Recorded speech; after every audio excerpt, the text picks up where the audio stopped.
Well, this story begins with a brief history, summarizing old legends of the planet named the Bird Star, which is a large planet composed of nations, Choi State and Lee State. Those great nations often fought for their territory, and the winner of this war is the one who has the strongest war spirit, as he has the ability to destroy heaven and earth. Only those who have a powerful guardian spirit, war spirit, can change their fates and become heroes to stand against 10,000 people. 5 years ago, the powerful nation Lee and the virtual nation Choi began to compete for territory. Raga's father, a member of the most powerful assassination organization of the country, became a traitor in war. At the height of the war against the other state, he killed 2 top-level war heroes of the assassination organization. Since then, the country was defeated and ranked second, and the virtual country became first. Rogue's father's reputation was damaged overnight, his whereabouts unknown, and the family was kept hostile in the village under strict surveillance. After that, Rouge became cold-blooded, after he and his mother were intimidated,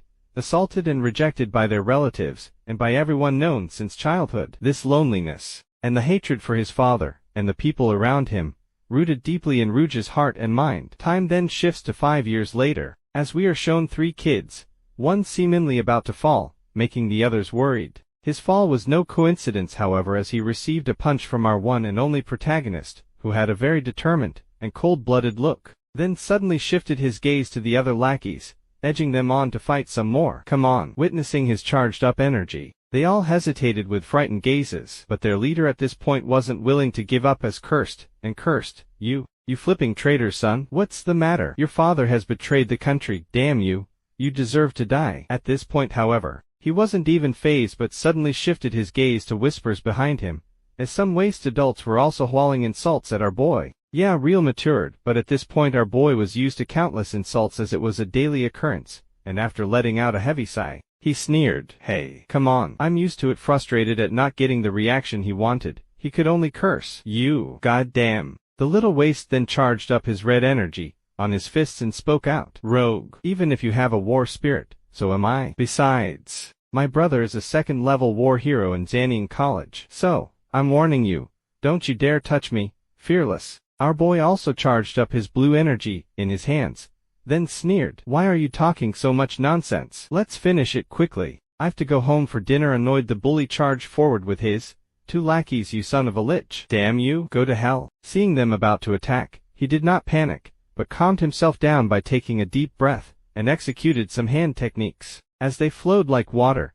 discharging more energy. After that he kicked the ground for an attack. Witnessing that, the bully was shocked for a second, but still tried to act tough, as he also raised his fist to meet his attack. How dare you come up here? Taste my punch. His strike seemed to slow, however, as he winded it up too far, making our boy approach him instantly. He then dodged his attack, and countered with the Hitler pose, aiming for his neck, but it seemed it was just a feint as he grabbed his neck. Got you? He then kicked his leg to make him lose balance, then got him in an arm lock. As he pinned him down, he threatened. Now, if I just hit your throat with my fist, or finger, even without using the power of the war spirit, then I wouldn't need to fight anymore. You'll be dead already, so do you still want to fight? No, he murmured in pain. Cough. I don't want to fight anymore. Witnessing his pathetic face, he let go and stood up to leave. Then get lost, and don't show me your face again. Worried, the lackeys all ran towards their leader. Are you alright? Let me help you up. As they were helping him up, his fury knew no bounds as he looked at the departing figure of our boy Rogue. He made a vow to himself. Rogue, I'll make you pay for this. Making his way back to his house, he announced his return. Mom, I'm back. However, the moment he stepped inside his house, he was shocked as he saw his mother picking up some broken glasses, with the house totally wrecked. Feeling a tinge of anger rising up inside him, he called out to her mother. Mom, oh, you're back. Hang on a second, your mom will finish cleaning up quickly, and come. Did the villagers make trouble again? He asked, then clenched his fists in anger. Tell me again, why should we take the consequences for Dad, even if he betrayed the country? Why didn't he take us with him? Hearing him pour his anger out, his mother suddenly embraced him tightly, and tried to reassure him. Rogue, your father, he didn't betray the organization or even the country. Mom's voice. As soon as I mentioned that man, her voice naturally became upset. He thought to himself, you always say that. Every time. The scene then shifts to his room, as our boy was laying in his bed, and on his roof was a poster of a handsome white-haired man with a giant red bird next to him, his idol. And reaching out his hand, he thought to himself, Phoenix, a member of the highest organization in the country, the assassination organization. In a war against the 5 dynasties, he destroyed 500 men alone with his war spirit, 100 birds. He is also one of the most powerful of the 5 major war heroes. This kind of hero, I wish to meet him once in my lifetime. Dad also at that time, he was a war hero, and member of the assassination organization. Suddenly a loud rustle from the outside disturbed his thoughts, making him jump up. Who's there? These people, still trying to make trouble at night. I won't forgive them anymore. After heading out, his shout echoed through the dense forest. Come out, grasshoppers. After some silence, a leg peered behind the tree. Turns out it was the waste bully, who had a smug smile on his face, and seeing him our boy was irritated. You really want me to hurt you, bastard. I told you, I'll make you pay for it. Come on, said the bully irritated. He clenched his teeth and gathered energy on his fists, preparing to attack. Screw you, and get out of here. Well, he should have known something was wrong, as the weak bully was somehow feeling arrogant, and it was with reason, as when our boy Rouge was still charging forward, he suddenly called out for his brother, which stunned him as suddenly a huge fist appeared before him, knocking him out. The smug brother then appeared. Little brother, you don't have to fight this kind of brutal villain. They choose the wrong opponent themselves. Leave it to me. The little brother, now witnessing our boy sprawled out on the floor, was filled with joy. My brother is a 2nd-level war hero in Zanian College. You're dead today. Ha ha ha. I rogue. Ha ha ha. My body. I can't move. Rouge thought to himself. Is that the real power of a fighter's? The older brother then suddenly approached him with his war spirit materializing from his back, empowering him even more. When I came back, I found my little brother crying and complaining about your violence to him. You bastard, stop pretending to be bullied by me. You'll be dead by the end of the day. You savage bastard. Paying no mind to his words, our boy was struggling on the floor, groaning in pain. It's hard to breathe. He thought if it wasn't for that guy, I'd have been able to go to Zanian College and become more powerful than that bastard by now. That's not fair. Suddenly the pathetic voice of the little brother echoed. Brother, kill him. Kill that bastard. No one cares about him nor his mother, so kill him. No one will know. His older brother was silent for a brief moment, then affirmed. Well, I think you're right. Stepping closer, he continued. Don't blame me, blame your treasonable father. So don't worry, I'll make sure you die by my bare hands. Seeing him about to attack, no one was more happy than the little brother, who now had a punchable face. As he continued to brag after seeing his powerful attack released by his strong war spirit, that flattened the area where our MC was, creating a huge gust of smoke. Woo, brother, you're so strong. Ha ha. I'm afraid it has become a pool of meat. As the smoke cleared, however, it seemed our boy was nowhere to be seen, which shocked him heavily, then roared in anger. Where's his body? Where did he disappear to? There's no way he survived this. Find him. Brother, that. What? What is it? From the sky a red feather glowing with spiritual energy fell down from the sky, and to his hand, as suddenly many more even, fell down. Then a resounding voice suddenly echoed. According to the first rule of the Zanian regulations, fighters are not allowed to use the war spirit force against the ordinary people. Hearing that, both brothers were in shock, as above them was a captivating scene of the white-haired with red wings, that shone with all its glory as he appeared like a godlike being. Half conscious, our boy, who was being carried, suddenly thought to himself, this man, is he the phoenix? As he was still up in the sky, brimming with spiritual energy, his sight terrified the waste older brother, as he was panicking. Phoenix, a member of the assassination organization. How is this possible? How could a member of the assassination organization be here? That too for this bastard. Phoenix then cast a murderous glance at him, which spooked him. Don't misunderstand me. I'm just teaching this wild kid for a little bit. But Phoenix wasn't buying it as he sneered. Humph, as a fighter with war spirit, you not only bullied him, but also tried to kill him. As the national war hero, I will abolish your war hero status, and also crush your war spirits. Suddenly Phoenix began glowing more brightly, which made the guy almost swell his pants, as he wondered, is this the Phoenix war spirit? But we won't get to see what happened next as the scene shifted to some time later, as the Phoenix brought our boy to a resting place, who suddenly woke up after some time. Turning his head to the side, he was truly speechless as he saw his idol right before him. Oh, you're awake. Kneeling down, he shouted in excitement. Thanks for your help. I will repay you with my life. If you have anything you want from me, please tell me. I will do my best to do it. Thanks again. No need. Oh, I never thought I'd meet you. I adore you. My room is full of your posters. Smiling at his words, he thought to himself. After being in a coma for 2 hours,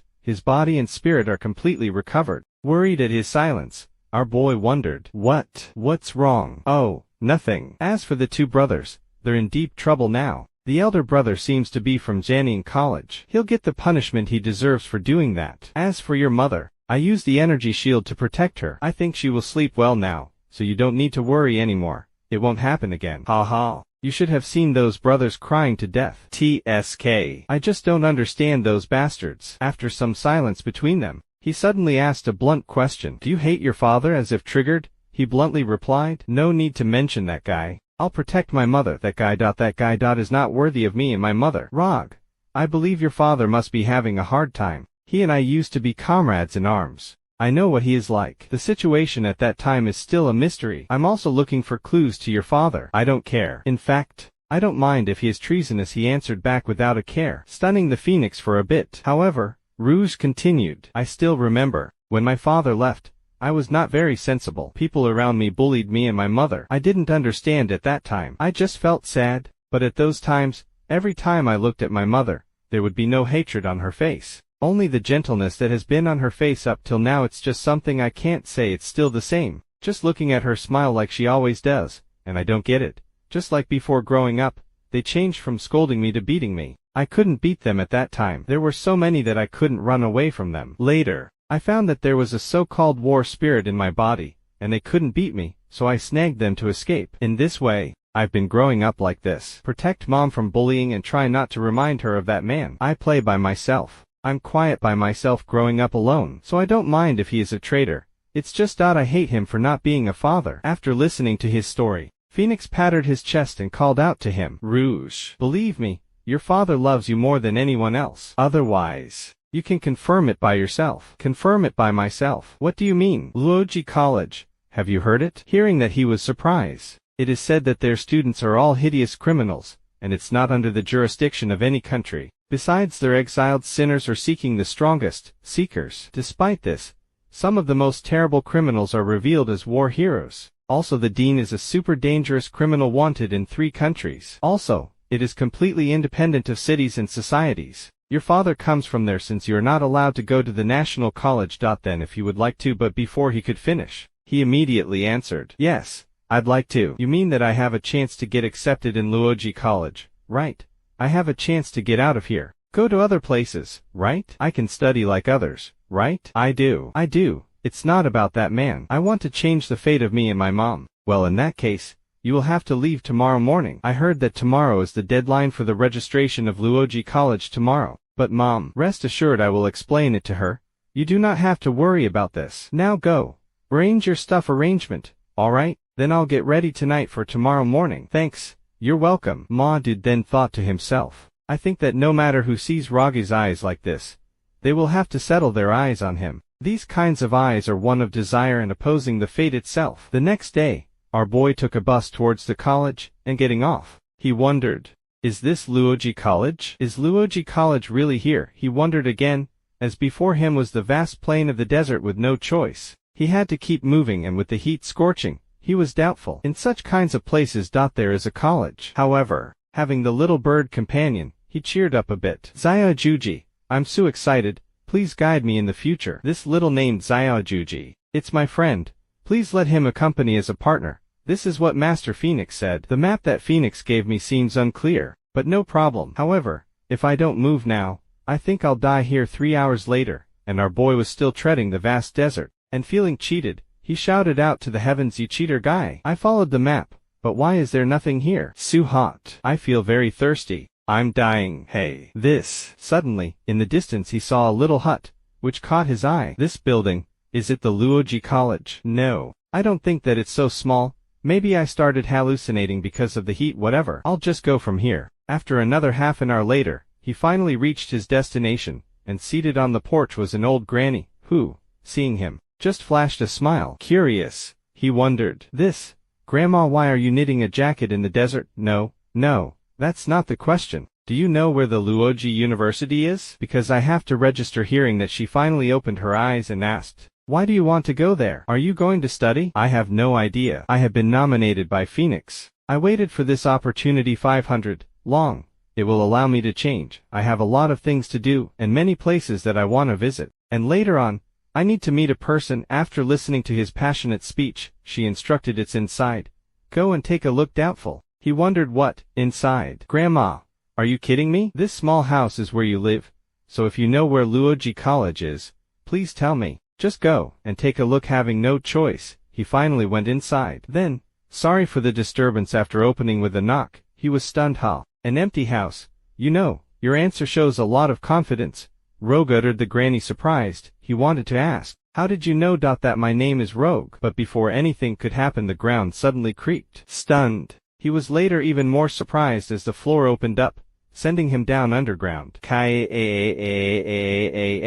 screamed in fright. A light! Save me! I'll die. No. The passage, however, led to an underground base, as he suddenly slammed down on the ground, creating a huge commotion with smoke clouding the view. Emerging from the smoke, he shouted in protest. Grandma, were you trying to kill me or what? But a voice suddenly echoed, shattering his focus. Logged in. The administrator has announced that you have passed the test. You can proceed to the next test. Looking where it came from, he was suddenly stunned, and saw other participants. As the voice then continued, the right person will be chosen through the competition. There are no limits on using any possible means, but killing is prohibited. And finally, welcome to Luoji College. Seeing the huge buildings before him, he broke the silence. Is this Luoji College? His question, however, caught everyone's attention as they turned to look at him. One then finally sneered. Oh, looks like we'll have some soft little meals here. How has the admission system at Luoji College become so low? Hey little boy, let me show you my stone fist, so you understand the difference between here and the outside.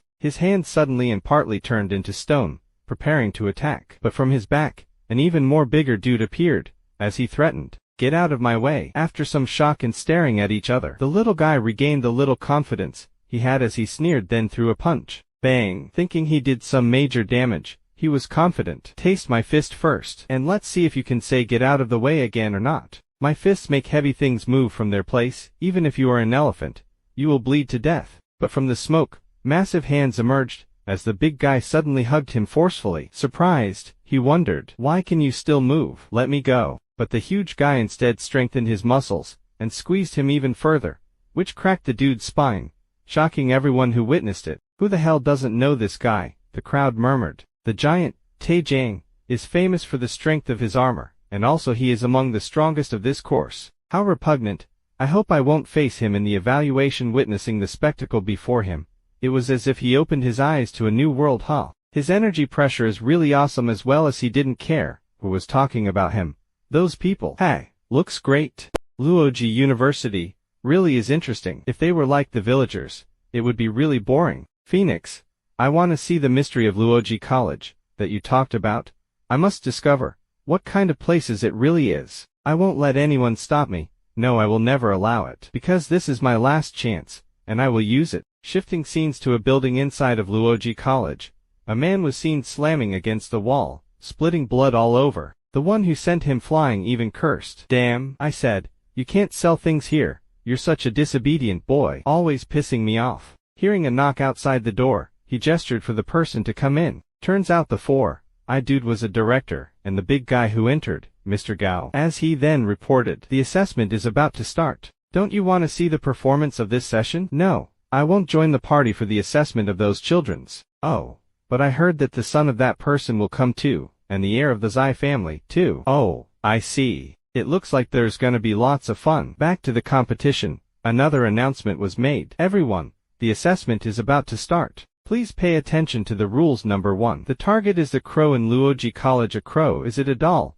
Wondered Rouge. Number 2. There are thousands of crows in the college, and your mission is to catch the crows carrying the scrolls. If the ankle is tied with a pass, please keep it well. If it's kept with you until the end of time, it's considered to be passed. There is no limit on the means. It is forbidden to destroy the mouth. The time limit is 3 hours. Having a pass at the last second is also considered as a success. There are 50 crows carrying the pass. 50 crows. In other words, only 50 people can pass. There's almost thousands of people here, too. Is the pass rate so low? Wondered our boy, and looking at the other participants, he continued. They are not surprised at all. Did they already know the rules of Luoji College? It seems that I have to do my best, too. Well, then, the assessment begins. Remaining time, 3 hours. Here we go. Yeah, this time, I am really looking forward to it. You mean, those 2 boys, don't let me down. Tilda, I want to get along with you. The snake 4, I'd then licked his lips. The scene then shifts to an ally, where our boy's head popped out, who was looking for a crow, and annoyed he complained. It's been half an hour, and I haven't seen any crow yet. I don't know where Xiao Juji went just now. What a bastard companion. Who went to play by himself. But suddenly a flashy figure of a crow flew past his view, catching his attention. Finally appeared. You little crow. Without wasting any time, he kicked the ground and began chasing. As he was close to catching it, the crow was frightened by his scary face, as it flew even higher. You made me wait so long, just behave, and come to me. Unfortunately, at the last second he missed it. What? It jumped aside. Luckily though, there was a lever, in which he used to grab upon, and after spinning his body weight to regain balance, he was truly amused, as he began charging up his energy, preparing for another attempt at catching the crow. You little crow. It's a great honor to use my war spirit to capture you. In an instant he jumped for the crow, getting immensely close to capturing it. However, it seemed it wasn't going to be an easy task, as from the side wild footsteps could be heard charging forward with tremendous strength. And out of nowhere the bulky dude burst through the window with a loud bang, making our boy Rouge surprise. As the dude used his mountain rock technique to push our boy aside like a little rag doll, as he then intercepted the crow, landing with a huge boom. He tried to act cool and domineering. Little kid, I got the crow now, thanks. What good luck. This crow has the pass. Let's keep the pass, in case the goal is too big. You can go now, you smelly crow. Things weren't also going to be easy for him though, as our boy wouldn't go without a fight, and from the smoke his voice resounded, as he created huge gusts of aura waves, catching the guy's attention. Don't rush to say thanks after all. I didn't say anything about giving it to you, did I? Yo, that was a good speed. But I don't think this is gonna work on me even a little, the bulky dude then continued. I'm the giant, Tae Gang. Now you know my name before you fall down. Well, at least, I'll make you fall, without pain. Mind you, he said that while transforming his arms partly into stone. Although I can't summon my war spirit, but my bronze wall and iron wall power is enough. However, he was hit with a punch from our boy before he could finish his boasting, but he was not fazed at all, and looking down at him, he sneered. Like I said, that's not gonna work for me. Ma did then prepared to throw a punch, which Rouge saw through, but he was too slow to react as the punch landed on his side, and fortunately enough he blocked it so as to not injure his ribs. And after feeling the strength behind it, he thought to himself, I feel that my internal organs are disturbed. Haha, it seems you're just a little bit faster. You look like that kid before. You're just a waste. Then let me give you a lesson. This place is not somewhere where you can come for. Little bastard. Boom, he threw another punch, which Rouge dodged. You're trying to hide, don't you? Then I'll take the initiative, big man. With top speed, Rouge jumped at him, with a huge kick to his face. But as always he was not immensely damaged, as the bulky dude stretched out two arms then die.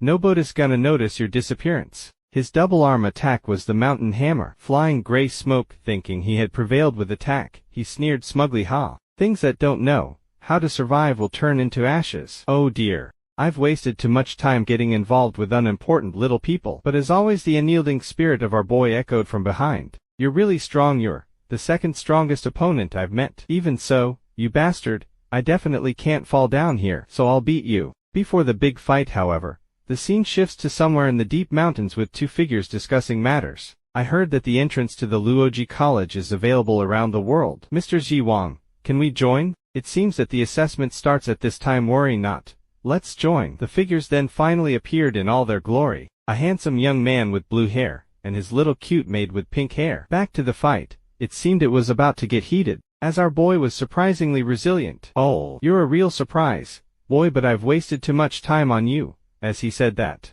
it seemed he was exuding more spirit force, continuing his grandiose speech. Although my war spirit won't last long, it's more than enough to finish you. Alright then, I'll show you my war spirit, stone beast. Hey, then, there's only one thing I can do. My best. Impatient, the bulky dude charged forward, shouting at top of his lungs, you should feel honored for seeing my war spirit suffer death, you dickin' bastard. Witnessing the massive punch coming towards him, he raised his hands to block the attack. That's a lot of power pressure, he exclaimed to himself. Boom. The attack landed. Even if he blocked, he could not avoid getting hurt, spitting blood in the process. Oh, spitting blood isn't good, you know. Not giving up, our boy discharged his own energy around his fists, punching his neck irritated. The stone dude roared in anger. Your attack, it feels like tickles to me. Boom. He slammed his giant arm against our boy, but he still blocked it. and gave him another punch under his armpit, then another on his neck once more. But as always he shrugged the attacks off and roared, "You stupid kid, I told you that your attacks are useless. I'll show you how a real attack it's done." Then used the devastating mountain earthquake technique, pushing back Rouge a little. "So, you still spitting blood?" After coughing a bit, he squatted down preparing for a fight. "Oh, you feeling like shit? If you want to die, let me grant you that wish." They both then charged forward, as if to end the fight and being faster. Our boy landed an attack first, but the bulky dude's punch was more heavier, as it sent our boy flying back. As he laid there sprawled on the floor, the guy sneered, "Idiot, are you expecting anything else with these weak attacks? My war spirit can go back now. I no longer need it, hee hee. Do you think you can hurt me if you fuse your war spirit into your fist? Stupid. My iron wall is unbreakable." Got it. But his grandiose speech was cut short as our boy informed him, "Everyone has a weakness. The bigger you are, the bigger the weakness." Stunned, he wondered this kid hasn't fallen yet. But Rouge continued, "Although your body is solid, you're still flesh and blood, so there has to be a weakness." Unable to believe his words, he shouted, "Shut up. What is a little sheet like you gonna do to me? You think you're going to destroy me with a single punch?" Paying no heed to her words, he asked him a question. "Have you ever been stung by a bee?" Confused, he wondered, "A bee? What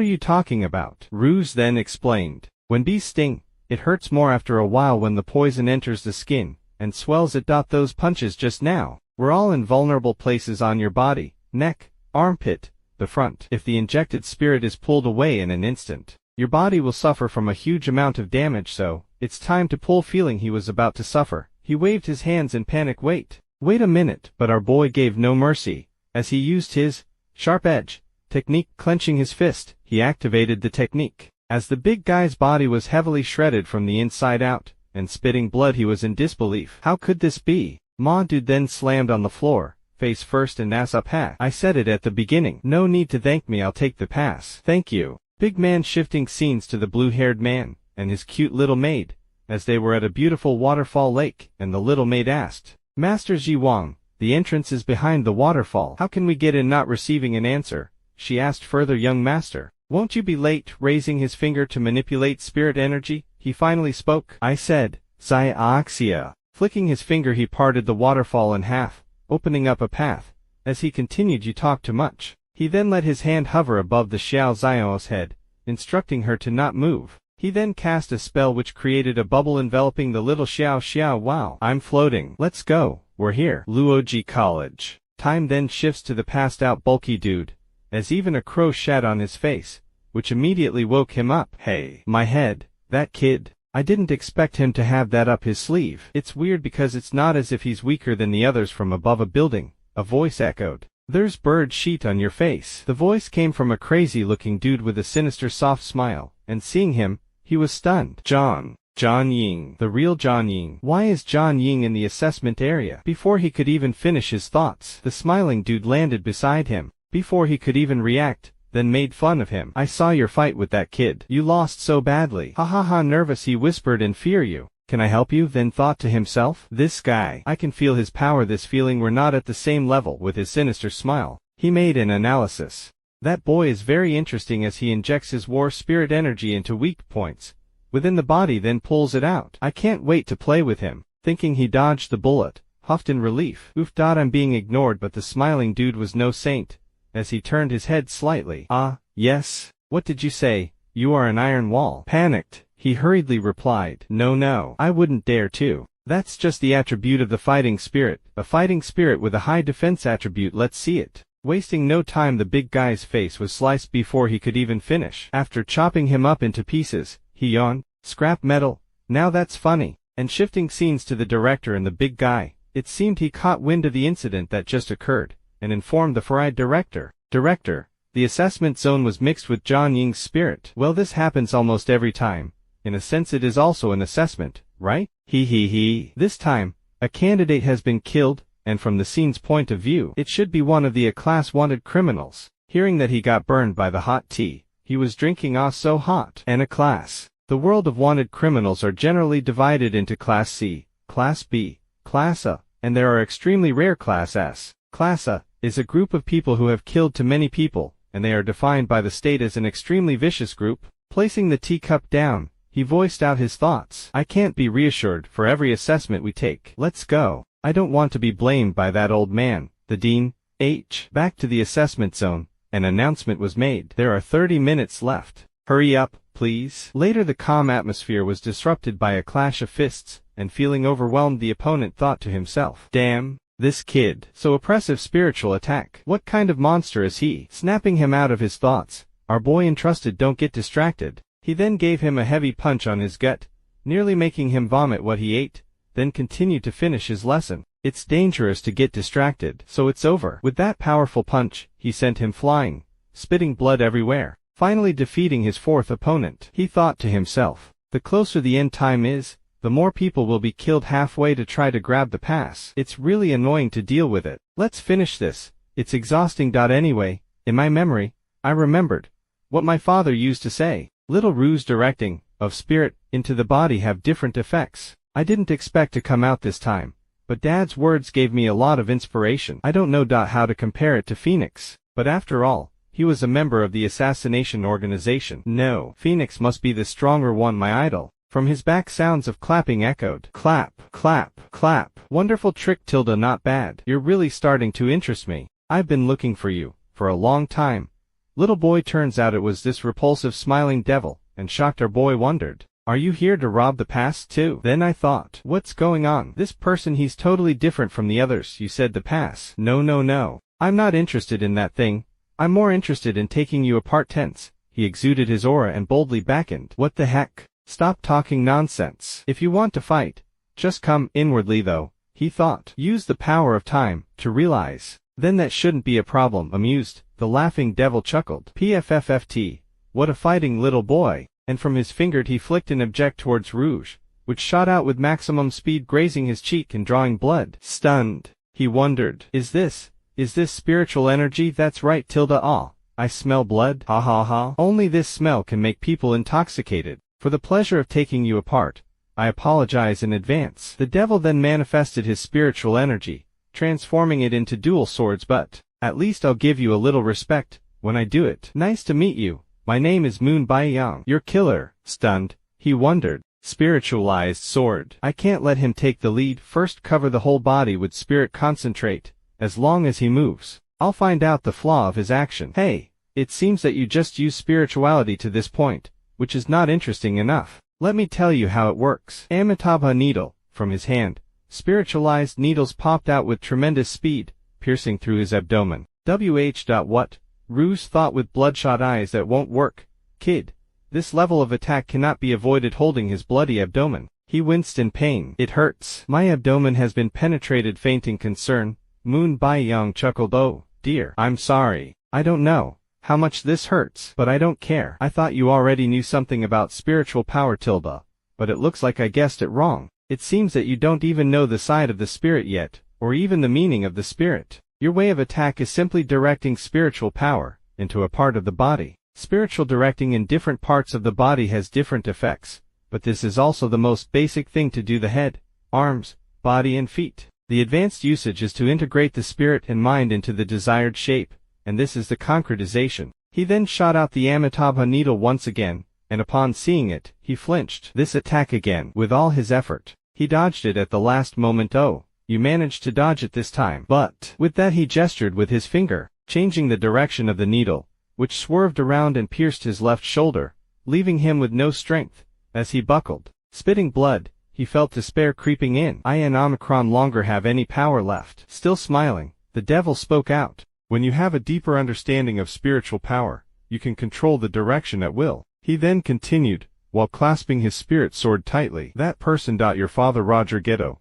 Didn't he teach you anything? He then unleashed his second skill, Glory Dance, finishing off our boy Rouge, as he was sent flying from the sword slash. Falling, he thought with despair. Even here, I can't get away from Dad's reputation. It seemed the fight even caught the blue-haired dude, as he thought, how there's such a strong spiritual attack. Advancing towards it, he called for his little maid. Xiao Bo, let's go. She on the other side was searching the defeated dude's body, and upon finding it, she exclaimed in joy. Oh, got it. Now we have more than 20 passes. He 2 is enough. Throw the rest away, Al. Okay, master. Back to the epic fight. 2 spectators arrived to watch the spectacle. Found it all. Such an inflated spiritual attack like that is easy to find. It seems that the other party is not afraid of the Luoji College. So, this troubled guy, when did he get back? Damn it.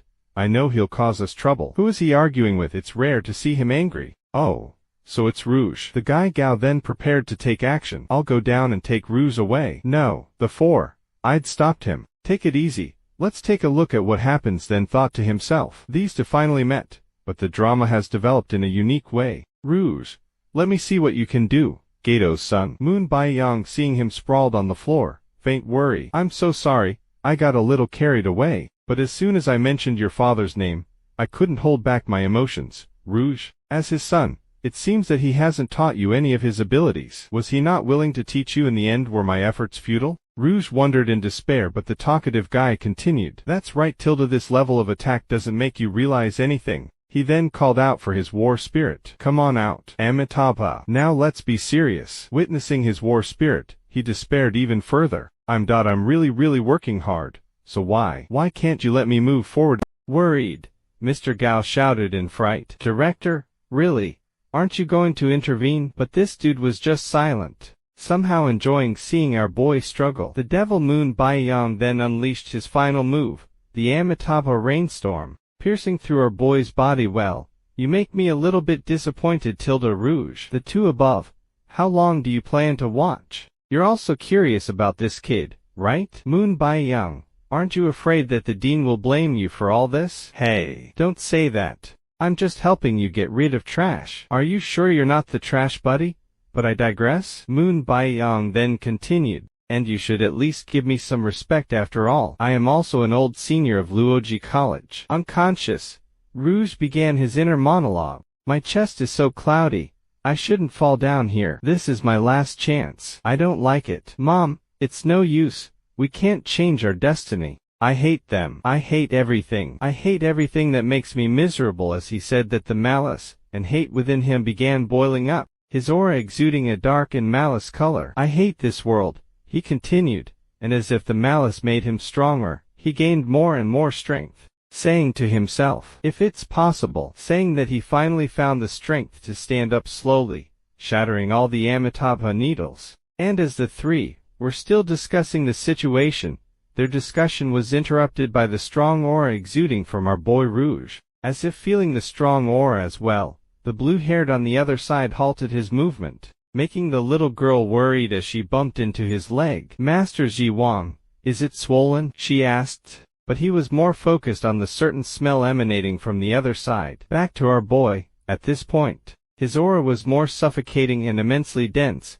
creating a sense of oppression. His state of mind was out of whack, as he kept repeating the same words. If it's possible, I'll kill them all. And finally his war spirit materialized, and seeing his war spirit empowering him, he laughed maniacally. Ha ha ha. Rouge, you still haven't let me down. What war spirit is that? Wondered the director. It's like a demon from hell. Still thrilled, Moon Baiyang shrouded in excitement. Yeah, Rog. That's what it should be. This is the son of Ghetto. Irritated, he turned his attention to him. Don't mention him. As he then charged up an attack from his war spirit, and feeling its power, the director shouted to warn Moon Baiyang. Hey, avoid it. But it was too late as the attack landed. Boom. The shockwave from the attack affected its surroundings, making them both overwhelmed. That was closed. What a terrifying spiritual attack. It seems that Moon Baiyang will cause more trouble from the smoke. Moon Baiyang came out darting backwards,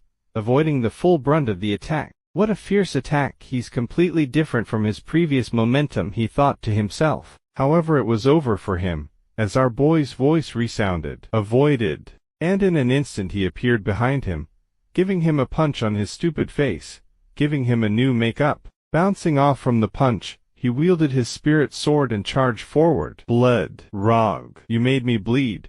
Ha ha ha. Again he unleashed the attack that defeated our boy last time, the glory dance. However, this time it was different, as our boy's war spirit blocked the attack with his mere fingertip, catching the freak Moon Baiyang off guard. Also witnessing that, the director sweated buckets. I can't believe he stopped Moon Baiyang's attack with one finger. Besides, if you look closely, it seems that Rouge is unconscious. Gao also interjected. The intense killing intent on him seems to be the reason that supports him to continue fighting now. After hearing that and analyzing, the director rebuffed. No, that is hate. Moon Bai-yang, acting as if he was winning, or something, uttered his useless words. Come on, Rouge, that is not enough. Can you make me more excited? I'm very interested in your war spirit. I wonder if your father will be proud of you. Agitating him once more, our boy Rouge charged up, more energy once again, preparing to finish him off.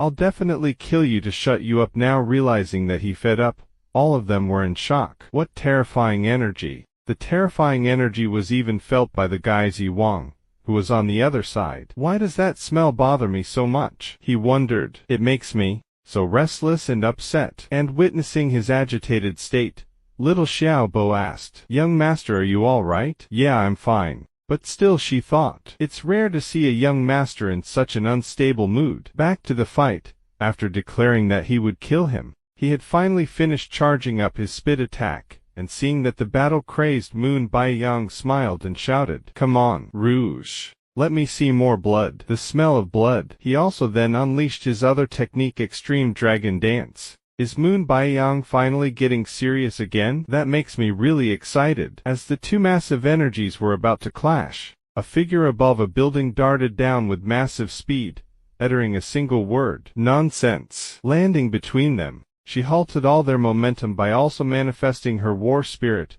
a Bodhisattva with multiple hands, its energy radiating a holy and purifying demeanor. Turns out the short granny was the deputy dean, and seeing her, Gao was horrified. Not forgetting the director, who immediately turned into the famous painting. Granny Gaia, half unconscious and spitting blood. Rouge was surprised. This person, isn't this the granny who sat in front of that house, being pushed back so easily?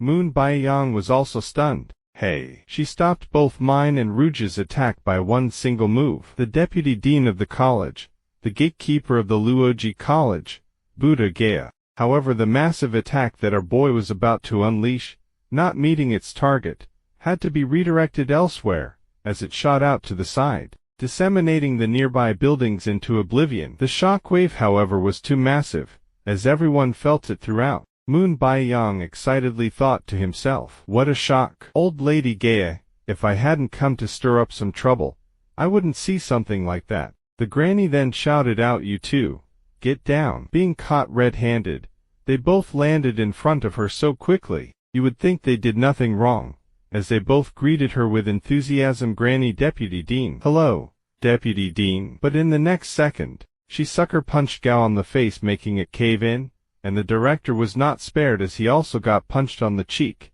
But she was not done, as she grabbed him by the shirt and began berating him. Do you want them to demolish the college? You idiot. Did you have a good time? Hey, don't you realize that Rouge can't control his power yet, or in fact even being manipulated? He doesn't even know what's happening. This kind of uncontrollable power is the most annoying. Besides, you actually indulged this uncontrollable power, making him crazy, and you're still enjoying it up there. What? Do you need hot tea and melon seeds for better enjoyment? Huh? Witnessing her towering demeanor, the director tried to justify himself. We just wanted to know what Raga's strength is. But he got punched in the chest, making him spit blood. Shut up. That's a lot of bullshit. How can we trust you and leave the college in your hands? What should I tell the dean? Witnessing the domestic violence, Mr. Gao pretended to know nothing. It's none of my business.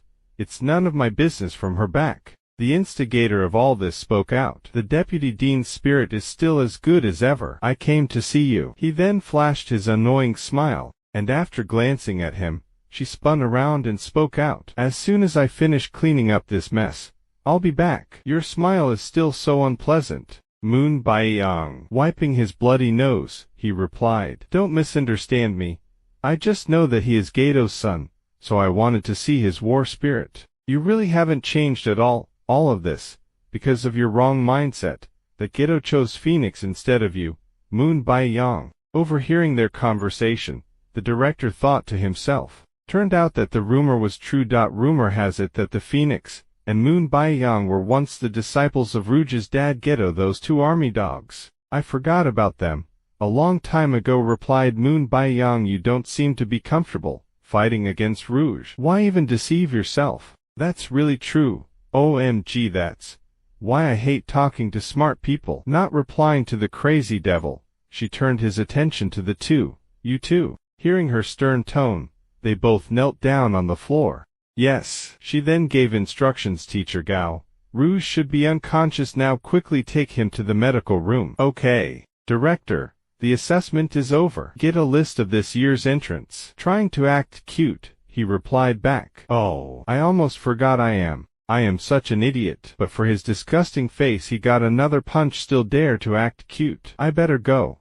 I saw nothing. After getting beaten up, Moon Baiyang, from behind, wondered about Rouge's war spirit. He can't control that power, right? I felt particularly strange, and when I fought him, I don't know, but his war spirit seems to be out of nowhere. A separate life. This is none of your business. But let's put it this way, if Rog is not Gato's son, or if he had that kind of spirit you talk about, cough cough, Rouge should be right around here. Well, found him. The granny then finalized her words. Then I'll kill him immediately. After all that, the assessment of the Luoji College ended in silence. Those who failed left quietly. Those who passed were told to stay quietly. The loser is near despair. The winner is unhappy. This is Luoji College. Finally waking up, he immediately winced in pain. Oh, it hurts. You're fine. It's nothing serious. Hey, you're that house's granny. I am Gaia, Deputy Dean of the Luoji College. Please don't call me granny. The injuries on your body are no big deal. There will be some pain, but nothing that you can't handle. You can get out of bed and move. Looking at his body, he barely questioned it. Ever since I was a kid, whenever I get hurt I feel healed after sleeping. Hearing that, she said nothing, but asked him instead, did Phoenix let you hear? Yeah. Phoenix said this was my only chance. I won't let him down. Stop. Sigh. Such a hot potato. Phoenix, what are you thinking? Time then shifts to some time later as he was informed about Phoenix. Stunned, he shouted, what? Phoenix is also a student at Luoji College. Yes. Phoenix is still your father's disciple. The one who fought you, Moon Baiyang, was also your father's disciple. His brain overwhelmed, he uttered, hold on, let me just process that. There are more things you don't know, Rouge. And also, you've passed the assessment. Hearing that, he was stunned for a second, his body trembling, then he finally cheered up. Ah, I see. Your questions can wait till tomorrow, kid. So, take a good night's rest, okay? Come morning. And our boy was woken up by the sunlight piercing through his eyes. And from nowhere, the devil Moon Baiyang greeted him. Good morning, sleepy. He also greeted back. Good morning. But after seeing whom it was, he jumped in fright. Ah, what the heck, you're Moon Baiyang. What do you want? Don't freak out. You were sleeping so well that I didn't have the courage to wake you up. And starting today I will be your instructor. So let's have a lot of fun together, Rouge. The scene then shifted to the director and deputy dean. The director shouted in protest. What? You let Moon Baiyang be his instructor? Are you serious? You're smiling? But aren't you worried? After all, he's a Class A wanted criminal. What's wrong with Class A? Half of us here are like him. And don't look down on Moon Baiyang. His power was equal to the Phoenix that time, and Geto would have chosen Moon Baiyang in the first place. Besides, you just don't like Moon Baiyang. Who's compared to Phoenix's power? Let him try. After all, Moon Baiyang is also a disciple of Geto. I don't know what kind of chemical reaction they'll have together. I look forward to it. Just don't make any trouble, Moon Baiyang, she thought to herself, as her mind went back to the time when Moon Baiyang had a certain condition, and that is he wanted to be alone with our boy Rouge. I don't know what he's up to, but the best one to deal with Rog is Moon Baiyang. What have you been writing over there? Asked the director. Hee. You forgot. It comes once every 3 years. The college games will begin in 2 weeks, and so, I'm reporting to the contestants. Scene then shifts to a massive building, the Supreme Council building, at a conference room, where major figures were present, including our boy's idol, Phoenix. One with a little ponytail began the proceedings. Then, on behalf of the government, I ask you, Mr. Phoenix, who has the highest level of war spirit, 100 birds. Could you explain, please, the reason why you helped Rouge, the traitor's son, escape from state surveillance and send him to Luoji College? Next to Phoenix was a beautiful lady, with pinkish hair, one of the 5 heroes, and the first one of the 5 heroes. Phoenix war spirit, 100 birds. Placing his hand upon his face, he finally replied. I said, "Why would I explain this to you?" Stunned, the guy could only utter, "What?" Phoenix then continued, "I believe I have the power to do that, right?" His pride wounded, the guy shouted as if he was something. "I'm sorry, although Mr. Phoenix is the highest rank in our country, and the first one of the 5 heroes. His title, the State Councilor Lys, right hand." He then continued, "You're also a member of the Assassination Organization, and the Assassination Organization is also under state control." Then slammed his hand on the table, raising his voice even more. "That means, as long as you're a member of an assassination organization, you're under obligation to report your actions and their purpose. That's the rules." Unfazed, Phoenix chuckled. "Aren't you a cute little guy?" Angered, he continued with his bravado. "We cannot let Gato's family go and do as they please. If you hadn't intervened, they'd all be dead by now. You've become very lenient." Unable to listen to the useless guy spout nonsense anymore, he gave him a murderous glance at the dude. As seconds later multiple feathers shot towards him, pinning him to his chair, as Phoenix continued, "Who do you think you are?" Before anything, he flashed behind him, aiming all his sharp feathers towards his neck. "How dare you raise your voice in my presence?" With one inching closer towards his neck, a hand suddenly appeared out of nowhere, grabbing the loud guy and slamming him on the table. And witnessing the wicked smile dawned upon the guy, Phoenix could only stay silent. And fainting respect, he finally spoke out. "I apologize for the rude behavior of my subordinates, Mr. Phoenix," and wiping his hands as if touching filth. He then continued, "I hope it won't affect the real purpose of this meeting, the infiltration project.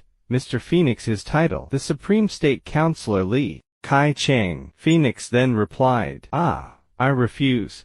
It's not my obligation to pick new and good spies." Smiling, the Supreme Councilor wondered, "Is that so? As one of the 5 heroes who protects the country, won't you use this power to serve the country? It's really sad." Finally, the female beauty spoke out. "As you know, after the Gatos incident, the assassination organization almost fell apart, and it was decided to create the 5 heroes, the guards. But don't get me wrong, we're not a substitute for the assassination organization as you expect. Guarding the country is our responsibility, not assassinations." "Ha ha ha, then we're done here, not even caring less," Phoenix agreed. "That's what I'm talking about. Let's go, bud." And in an instant the female beauty flashed next to him. As they both left and looking at their departing figure, the guy snorted, Well, this Phoenix is more arrogant than I thought." He then spoke to the guy who had his face planted on the table. "All right, you can stop now." Raising his head immediately, he complained, "It hurts. Don't you know how powerful you are?" Ignoring him, he continued, "Anyway, let's let those great war heroes have their fun for a while." His other subordinate then also spoke out. "Then, regarding the infiltration project, only option B can be enabled. Her title, the State Councilor Lys, left hand. Well, I hope you won't regret it." Phoenix, ha ha ha. Outside, our boy Phoenix was seen staring at the picturesque scene before him, and from behind the female beauty called out for him, "Phoenix, I'm sorry to disturb you." Smiling, Phoenix replied back, "Pretty buds don't bother me at all." The female beauty then spoke out. "The attitude of the government is becoming more and more intriguing. It's better than the attitude of some of the authorities," said Phoenix, then replied, "The stronger they get, the greedier they are. So, the deputies to the council, led by Kai Chang, don't know how much support he has, and his selfish desires that nobody can know about. So it's not easy." Seeing his companion, he was happy. "Hey, I've been waiting for you for a long time." Looking up, the female beauty also added, "Oh, I remember him. Turned out it was the little bird that was with our boy Rouge. Long time no see, little Juji." Back to our protagonist. It seemed he was a little surprised at the destination. The devil Moon Baiyang led him towards. Where is this? Looks like he took him to a run-down building barely holding up. Entering the building, he was still filled with questions. "Why did we come to this place?" "I have to find my bird," unbothered Moon Baiyang replied. "We have to reunite with the others." From the shadows, a voice echoed, "You guys are late." The cute Xiao Bo also hastily greeted. "I'm Xiao Bo. Please take care of me." Seeing the arrogant blue-haired guy standing there, Aura farming, Rogue got a little irritated. "Oh, who the hell are you?" Also seeing our boy for the first time, he confirmed his speculations. It's that kid wanting to know more. He tried to ask, "Hey, your war spirit." But Moon Baiyang interrupted all. "Sorry to interrupt, but I still have a lot of work to do and I don't have much time. So stop talking and shut your damn mouths." Feeling his intense gaze, they dared not utter a word. Seeing that, he flashed his usual annoying smile and continued, "Thank you for your cooperation. I'll introduce myself then." He then patted his chest as if he was some righteous hero or something. "My name is Moon Baiyang, and I have been entrusted by the Deputy Dean as your instructor for 3 years. As a teacher of both of you, I have only a small gentle rule. I request absolute obedience. If not, as an instructor, I have the right to kick you out of Luoji College." Irritated by his words, our boy Rogue roared in anger. "You tried to kill me before. How can I trust you?" "Oh, that wasn't my intention. I was just testing you. No need to get angry." He then patted his head. "Good kid." Jiwang then also asked, "What's the reason? Isn't the learning method at Luoji College one where you learn by yourself?" "There is no reason. I'm just being asked to." The scene then shifts to Phoenix, who seemed to have received a message from the little bird that accompanied our boy, as he then flashed a knowing smile. "Oh, I see. What's the matter?" the beauty asked him. "It's nothing.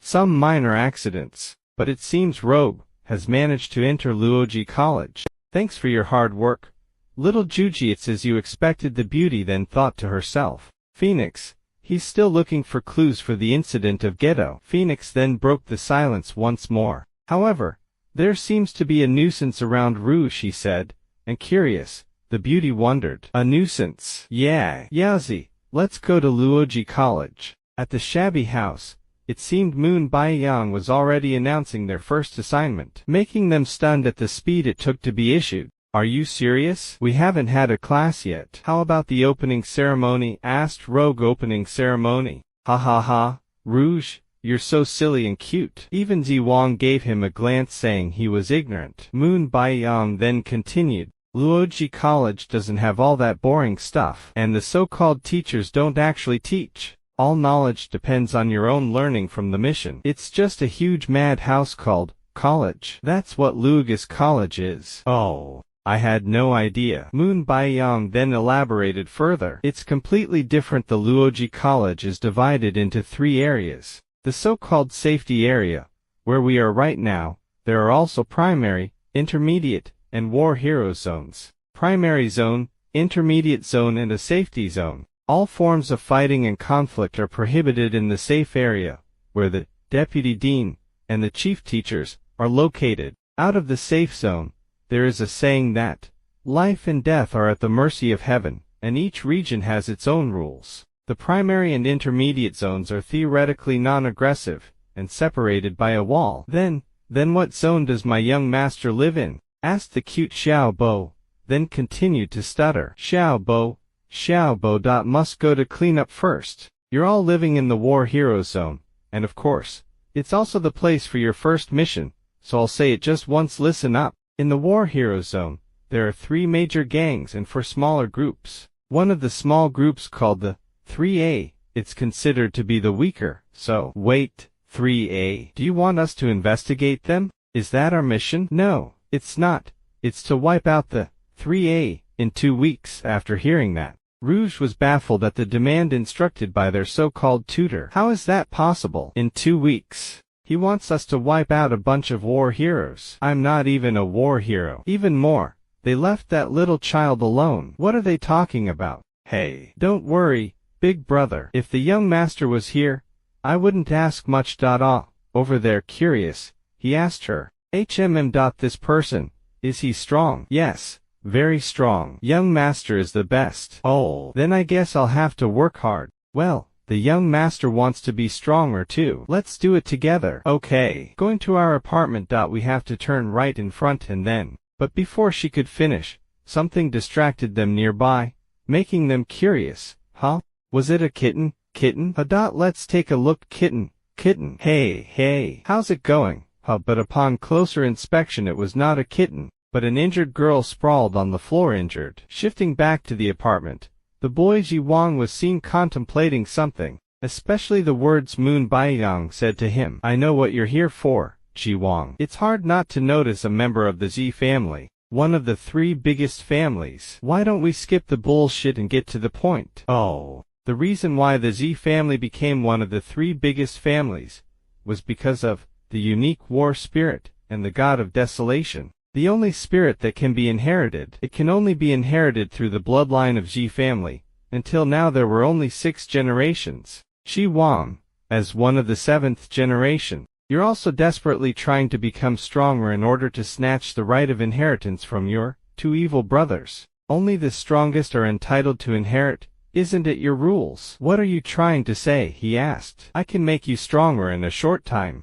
But there is a condition. Yep, defeat Rouge. Rouge, are you strong? Ji Wang thought to himself. His musing, though, was interrupted by a kick to the door, which the little Xiaobo confirmed. Brother Rouge, this is the room, get in here. Entering the room, he was met by the silent Ji Wang, who was at this moment stunned by the scene before him. You came back first? Asked Rouge while carrying the injured girl on his shoulders. After the silence, he finally spoke. I didn't expect you had a hobby like that. Not understanding, he just placed the girl on the sofa and wondered. Hey, what are you talking about? Master, you've misunderstood, shouted Little Bo in embarrassment. We found the eldest sister halfway, and she was already unconscious. What was that supposed to mean? She was badly hurt in many places. I think she got into a fight. What a pity, and Brother Rouge decided to bring it. You brought her in even though you don't know who she is. What a reckless move. I don't care, and also she may not be able to live any longer. So save it. I'm exhausted seeing his indifferent attitude. Ji Wang could only remain silent. Then taking things into her own hands, she decided, I'm gonna help the older sister heal. With her hands raised, a calming war spirit energy emitted from her hands, with its intent only to heal. Xiaobo, you know how to treat her? Our boy wondered, but his question was not answered as the little Xiaobo was highly focused on the healing process, as suddenly her spirit energy flared up. Yo. Woohoo. Honestly, isn't she trying to brainwash her or something? No. It's not. OH_DE our high and mighty young Ji family master. Bored. Back to Xiaobo. It seemed she was at her final stage of healing the girl, as her war spirit covered the injured girl, healing all the injured wounds on her body. And in the next second she slightly opened her eyes. Hey. Oh, are you awake? Turning her head she saw the 3, hovering above her wondering about her condition. Sister, are you all right? Asked Xiaobo. But her inquiry was met with retaliation, as the now healed girl went crazy, baring her sharp claws right at the stunned little Xiaobo. Hey, what the heck? But he was too late to even react as her claws were right before Xiaobo. But in a flash, the boy Ji Wang intercepted her hand, grabbing it tightly. Stop it, he ordered with a menacing gaze, and seeing that it was as if she woke up from her slumber, Rouge then tried to explain the situation. We found you unconscious and injured, so I brought you here to rest, and the injury on your body was treated by this little sister, so calm down. Still shocked, she dared to wonder, sister, are you feeling better? Yes. Immediately after that a sudden boom interrupted everyone, as their wall was smashed in. Covering himself from the dust, our boy wondered, what's going on? The other girl on the other hand, was shell-shocked as she muttered, it's over. They're here. From the hole emerged two crudest-looking beings, one skinny and the other looking like a toad. Surprisingly, besides the stunned girl, the guys were all calm, and the silence was broken by the tall pale figure, who scoffed at the girl's actions. You're so predictable, the toad guy also interjected. Third master, calm down. After we take her back, you will be rewarded by the boss. Jia. That is true in this zone. No one can escape from our 3A. But Ma Dude was too confident as he unknowingly doomed his own fate. You're the 3A. At that moment they remembered their first task, which was to wipe out the class 3A. Unable to bear the extreme emotions swirling within her, she muttered, cowards. After that she shook away Zi Wang's hand, then backflipped behind everyone, and upon landing, she slid a bit and continued with her tirade. You guys, let go of my sister. I'm not gonna let you get away with this. Hey, sister. Hearing that, the ugly-looking guys were even more riled up, as they continued to mock. Our boss thinks that your blessing, Jia. It's a pity you don't appreciate our hard work to find you. We even took your sister. Jia Jia Jia. But the boss is impatient. So he sent the third master to bring you back. Jia Jia Jia. If you don't want to get hurt, you better don't do anything stupid. Do you think these little brats are enough to protect you? I'm surprised that the injuries on your body recovered fast. But it doesn't matter anymore, said the pale tall dude, as they then confidently charged at our group. You ran away once. There won't be a second time, he continued as he was close to attacking the girl, but suddenly our boy Rouge stepped into his line of sight, peering right in front of him. So fast, he thought to himself. Don't think we are weak, you bastards. Saying that, he also threw a punch to intercept the pale dude, and upon impact, the pale dude scoffed. Humph, you have no power, just speed. Long tongue, go take the girl, he instructed the toad-looking guy, but upon looking back, he was stunned. The scene before him was truly terrifying, as his companion was already beheaded by the boy Ji Wang, and this truly terrified him as his blood ran cold, his face losing even more color and his pants becoming wet. This kid, how did he? Long Tongue is a junior war hero. His chaotic thoughts were again interrupted, snapping his attention back to the fight. Where are you looking? The first punch was bait, you know, but now be ready for a real punch. After saying that, it turns out that he had already charged up his attack, punching the pale dude square into the face. He got him, celebrated little Xiao Bo. These two. Who the hell are they? Wondered the other girl, who was now impressed. After the punch, Rouge smiled and tried to explain it's not just a light punch, but upon closer inspection, he saw the pale dude's body was crumbling as if his body was stone, which intrigued him. Interesting. Fake body, huh? Ji Wang, let's chase, he muttered, only to find out that the boy Ji Wang was already ahead, which immediately annoyed him. Wait for me, you bastard. From the background, little Xiao Bo was busy, cheering on Go Quick and returned soon, witnessing Rouge depart. The recovered girl from behind was thinking to herself, mouth agape. These two kids, who exactly are they? She wondered. Seeing her slumped on the floor, Xiao Bo was a little worried. Are you okay, big sister? Scene changes and we see the tall pale dude running away from our duo. His mind chaotic and messy, he thought to himself. Where the hell did those two kids come from? It's a good thing that I've a life-saving trick. That punch was really dangerous. I'm afraid I'll be seriously injured next time. Especially that kid. It felt like if I didn't run away right away. In the next second, I'd be killed. I have to be sure to tell my brother. But as soon as he was about to change directions, he caught a powerful kick straight to his abdomen, making him spit blood. And what do you know, it was the boy Ji Wang farming some major aura, and it was with purpose, as the poor pale dude was just sent flying, burying into a wall. Then he slammed on his knees, wincing in pain. My gut. Seeing who it was that kicked him, he cursed his bad luck. Why, you, being the cool dude he is, he just simply greeted him. Hi. Cornered. The pale dude could only try and resist. You bastard. How dare you? I'm also one of the leaders of the 3A. He then shouted out for his war spirit. Come on out, frozen bone ghost. In the name of the 3A, either you die today, or I will. Scene changed to our boy Rouge, who was trying to catch up. Inside though, he was contemplating a lot. That Ji Wang kid, he looks so cruel. Basically, I don't know anything about him, except that there is a little girl who jumps around him all day, not to mention his war spirit, nor his ability. Let's just forget about it. Catch up with that Ji Wang bastard, and ask about the 3A, from the slender face. Damn it, I seem to have lost. Let's watch what's going on there. Running across the dark alleyway, he suddenly paused. That smell, such a strong bloody smell. Turning his head around, he finally realized something. Ji Wang, he exclaimed. And the scene before him was truly terrifying, as the pale dude was already mutilated, his body splattered across the wall all bloody. And seeing this scene, Rouge was displeased. It's not necessary, he says, but the boy Ji Wang was instead pleased to see him arrive. Rouge, you came just in time before getting warmed up. Let's have a fight. Let's fight, he continued, edging him on. And finally the boy Rouge agreed. Okay. As if anticipating what would happen next, the scene changes to Moon Baiyang, who lit up a cigarette and blew some smoke, as his pet cat also joined him, as he then asked, Pima, why you want some food? Meow, you're out of luck, Pimiao.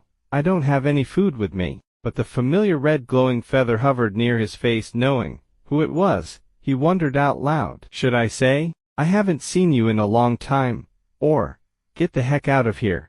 Two figures then appeared right beside him. The handsome Phoenix and the beautiful Yazi Phoenix then finished his words, or maybe, hope that you are well, Moon Baiyang. But before anything could happen, scene changed to the fight as the atmosphere seemed heavy, and Rouge broke the silence. I'm curious about your war spirit, too. Come on, then, Rouge. With that, Ji Wang kicked the ground, preparing for an attack. His movements were swift and precise, and finally he raised his arm, and his palm facing our boy. He intended to finish the fight quickly, but Rouge dodged it without much effort, and after that he wondered out loud, you're really fast. Are you a speed type? But Ji Wang just attacked once more, as Rouge dodged again. Wow. Hey, we can learn from each other. But from Ji Wang's spirit energy, sparkling particles could be seen, which confused our boy. Dust. But from that dust a hand pierced through and an attack finally hit, which he managed to block at the last second. However, the blow was powerful enough to knock him off the ground. Injured, he still tried to reason. Hey, why are you still fighting? But Ji Wang just wanted that smoke, as he was already attacking once more, with his leg raised in the air, intending to smash in our boy's head. Nimble as ever, Rouge dodged it, but he was annoyed at this point as he finally gave in. Are you serious? Okay, let's fight. In Ji Wang's head, his thoughts were focused on what Moon Baiyang told him earlier. Long story short, Moon Baiyang instructed him to defeat Rouge. He then asked, is he strong? I'm curious about his war spirit, too. Moon Baiyang replied.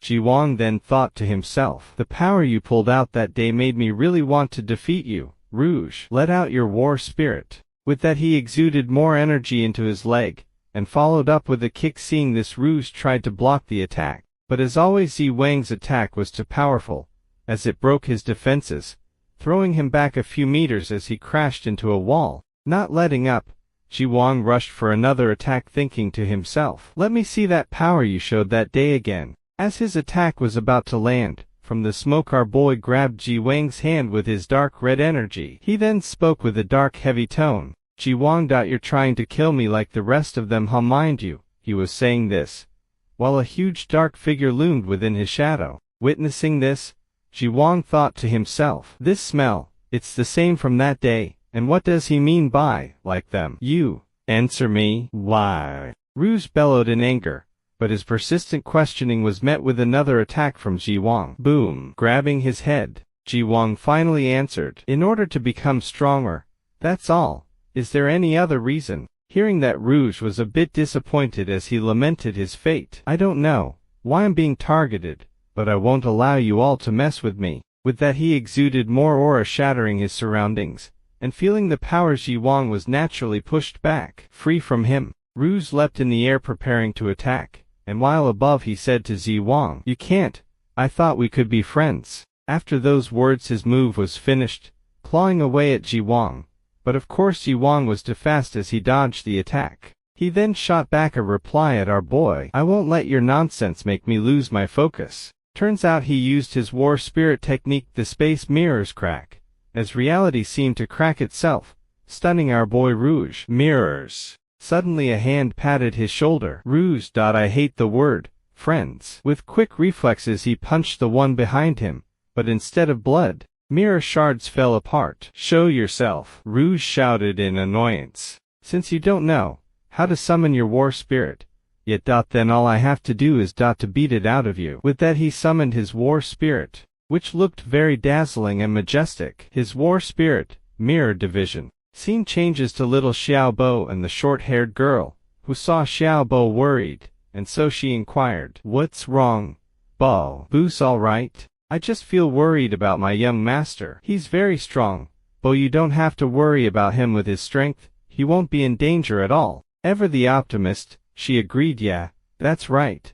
Then thought, I guess I just got worried for no reason. Scene changes, and the fight seemed to intensify. Rouge, even if it wasn't for anything else, I just want to fight you. Hearing that, his mood became dark. Well, I can't die here right after I left the village. I worked really hard to get into Luoji College, and I haven't had time to be happy because I have partners for the first time. But why do you all push me? Without knowing, His war spirit energy was increasing more and more as he continued. I hate fighting. I just want to live a normal life with my mom. With that, his war spirit emerged slightly. That's his war spirit. What a gruesome power. Finally unable to bear the surging power, he clenched his head and screamed in pain. Ah, ah, ah. But suddenly a warm figure reached out his hand, then embraced our boy, comforting him. It's all right, Rouge. It's all right. With that, Rouge's malicious energy dissipated. As he kept repeating his words, seeing him, Ji Wang thought to himself, this man is the head of 5 heroes. 100 Birds Phoenix. Whipping his head back, he instructed Ji Wang to stop, as Rouge was not his enemy. Why? Are you his guardian angel? He asked. No, he said, then placed his hands on our boy's shoulders. I'm just a temporary guide. Hearing that, our boy was a little touched, as he called out to him, Phoenix, and with all that his malicious aura completely dissipated. Oh, dear, there you are. Moon Baiyang said to Ji Wang, you're really too impatient, Ji Wang. I just went home to take a shower and you to start fighting. Moon Baiyang. Phoenix, what's going on? This isn't the place to talk. Let's go back to your dorms. In the living room everyone gathered, and the girl, seeing both big shots before her, thought to herself, what the hell is this? What's going on?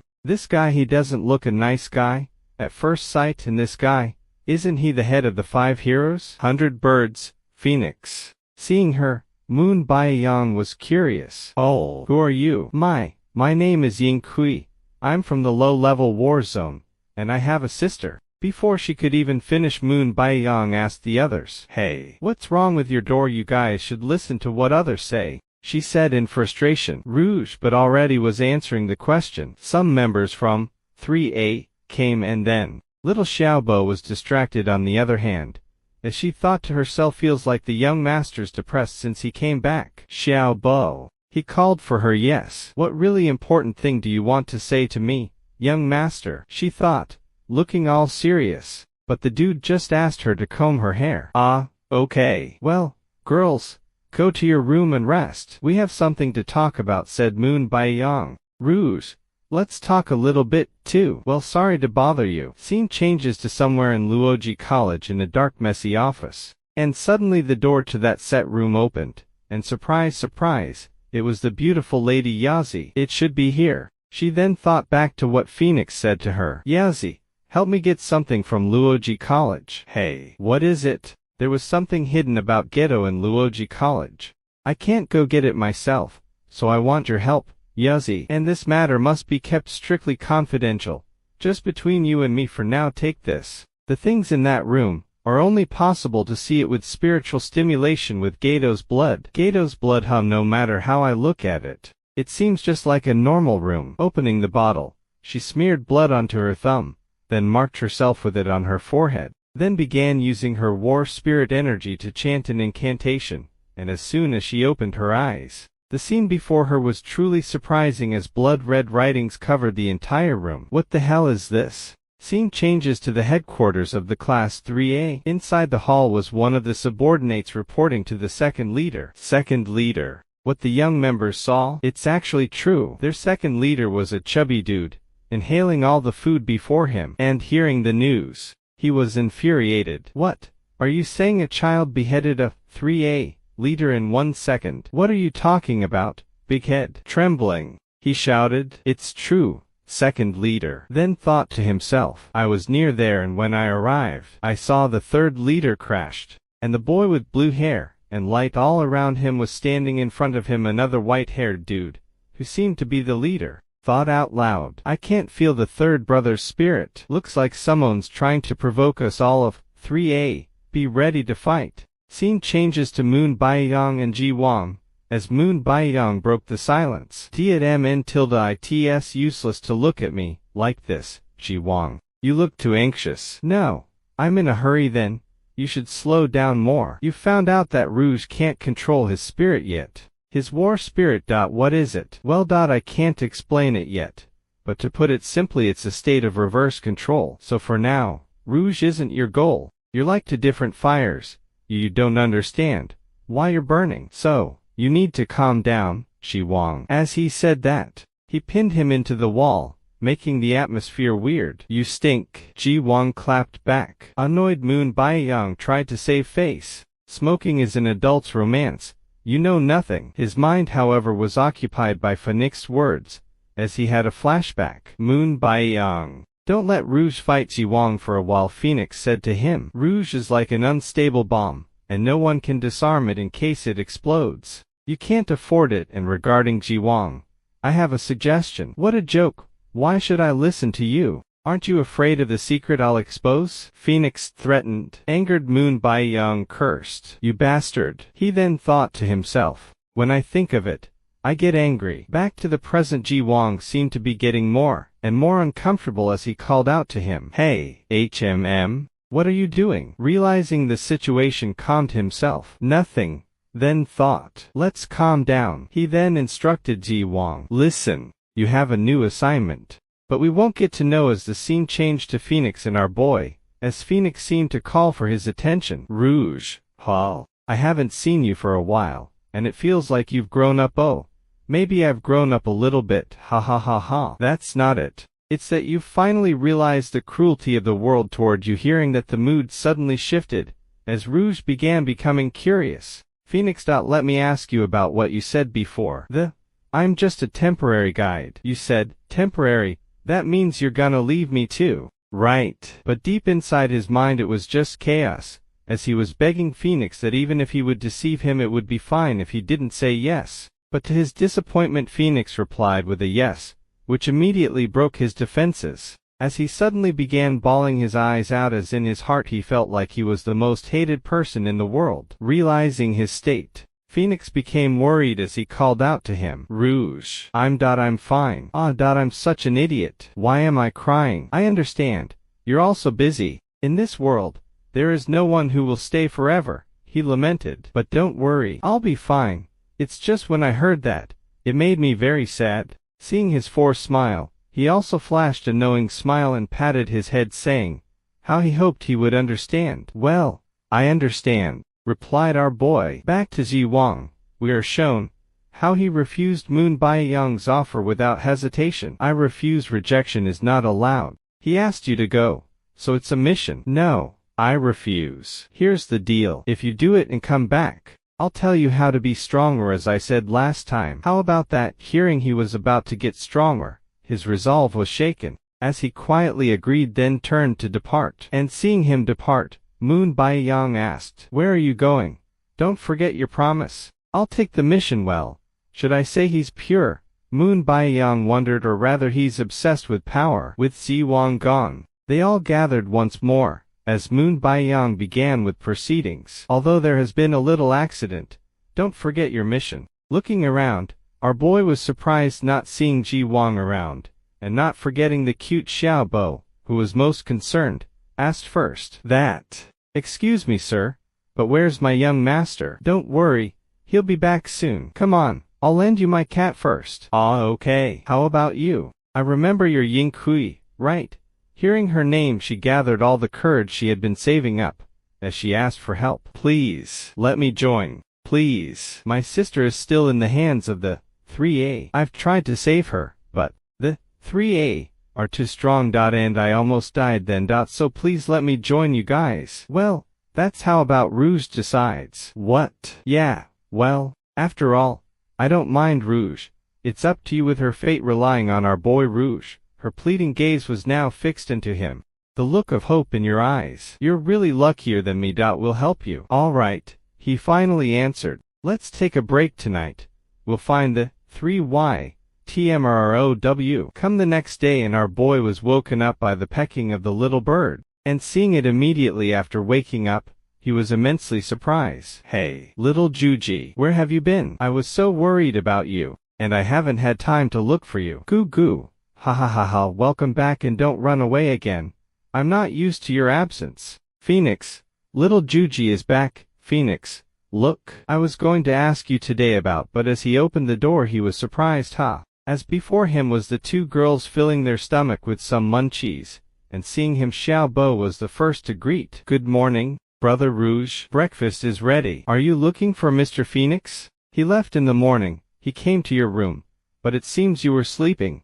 That's why he didn't wake you up. Exaboo. This is so delicious. Aw. Thank you. Gone. He thought Phoenix next time we meet I'll definitely be stronger. Yeah. The food smells good. The scene then changed to Phoenix, who seemed to have set a bird free as it fully spread its wing to fly away, and from his back, the beautiful Yazi showed up atop a branch of a tree. Phoenix, it's rare to see you surprised. Aha.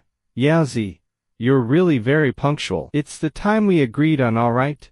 Yazi, did you get the information? Thinking back to what she saw in that room, she was hesitant to explain. Tat thing. I'm afraid you need to see it yourself. Scene changes to the Class 3A's base. 3A gate with 2 bodyguards guarding the entrance of the base. Hey, have you heard about the death of the 3rd leader? Yes, I heard it. It's a mess now. And yesterday the 1st leader ordered everyone to be ready for a fight. Are you smoking? Huh? As they were busy conversing, the cute Xiaobo stepped out of the darkness, attracting their attention. Excuse me, where's the bathroom? Seeing someone unknown appear before them, they were instantly on high alert as they began barking at her. Stop right there. Who the hell are you? What the fuck? What brings you here? What are you planning to do? Being scolded so much she nearly bawled her eyes out. From the 2 guys back a figure of our boy appeared, patting both their shoulders. What's wrong with you guys? Xiaobo is so cute. Without wasting time they prepared to attack, shouting out their own reasons. That's a lie. It's too obvious that this is a trick. Show up. You think you can fool us with that? You think you can take us down with this ridiculous trick? Dodging both of their attacks, he was startled. Ah, that was close. As he stepped back, one of the guards spoke out. Those are some good moves. It looks like you've got some skills. Don't look down on us, you son of a lich, the other cursed. Soon the backup will come. It seems that he's the companion of the blue-haired person. Then there's no going back. This is the 3A headquarters. As he said that, both of them kicked the ground, attacking once more. Where the duck did you get this much self-confidence? They then attacked, but each and every single one of their attacks were easily dodged, and seeing this the attackers were annoyed. Will you just keep avoiding us? Come on, come and fight. TMD. Note: TMD. It's a Chinese abbreviation for, damn it, before help comes. Let's kill him. We can't lose to someone like him. Let's go. With his punch not landing, she shouted in fury, stop avoiding. I'm not avoiding. And with that, Rouge countered with his own heavy punch on his gut. But from the back the other sneaked up for an attack, and seeing that the little Xiaobo tried to warn him. Brother Rouge, watch out. Turns out he waiting for the opportunity to counterattack, and finish them both together as the guy from the back was met with a powerful kick on his face, making blood spill everywhere. Scene changes to Rouge's mom, who was being bullied as always. Ah! She yelped in pain. The aggressor seeing this was delighted as he looked down on her. Mom, do you think you can atone your guilt by sending Rog away? My dad, the head of the village, is very upset because of you. That's why you must pay for my father's anger. Ma, we pay the tribute every month like any other families. How can you? Cut the crap. You and your son? No. The whole existence of your family is a crime. Because of your existence, our village is regarded as unknown, so you don't have the right to refuse my orders. You got it? Ha! You think you're being fair by doing this, but it's the opposite. It's rude to ask such ridiculous and shameless requests from the weak.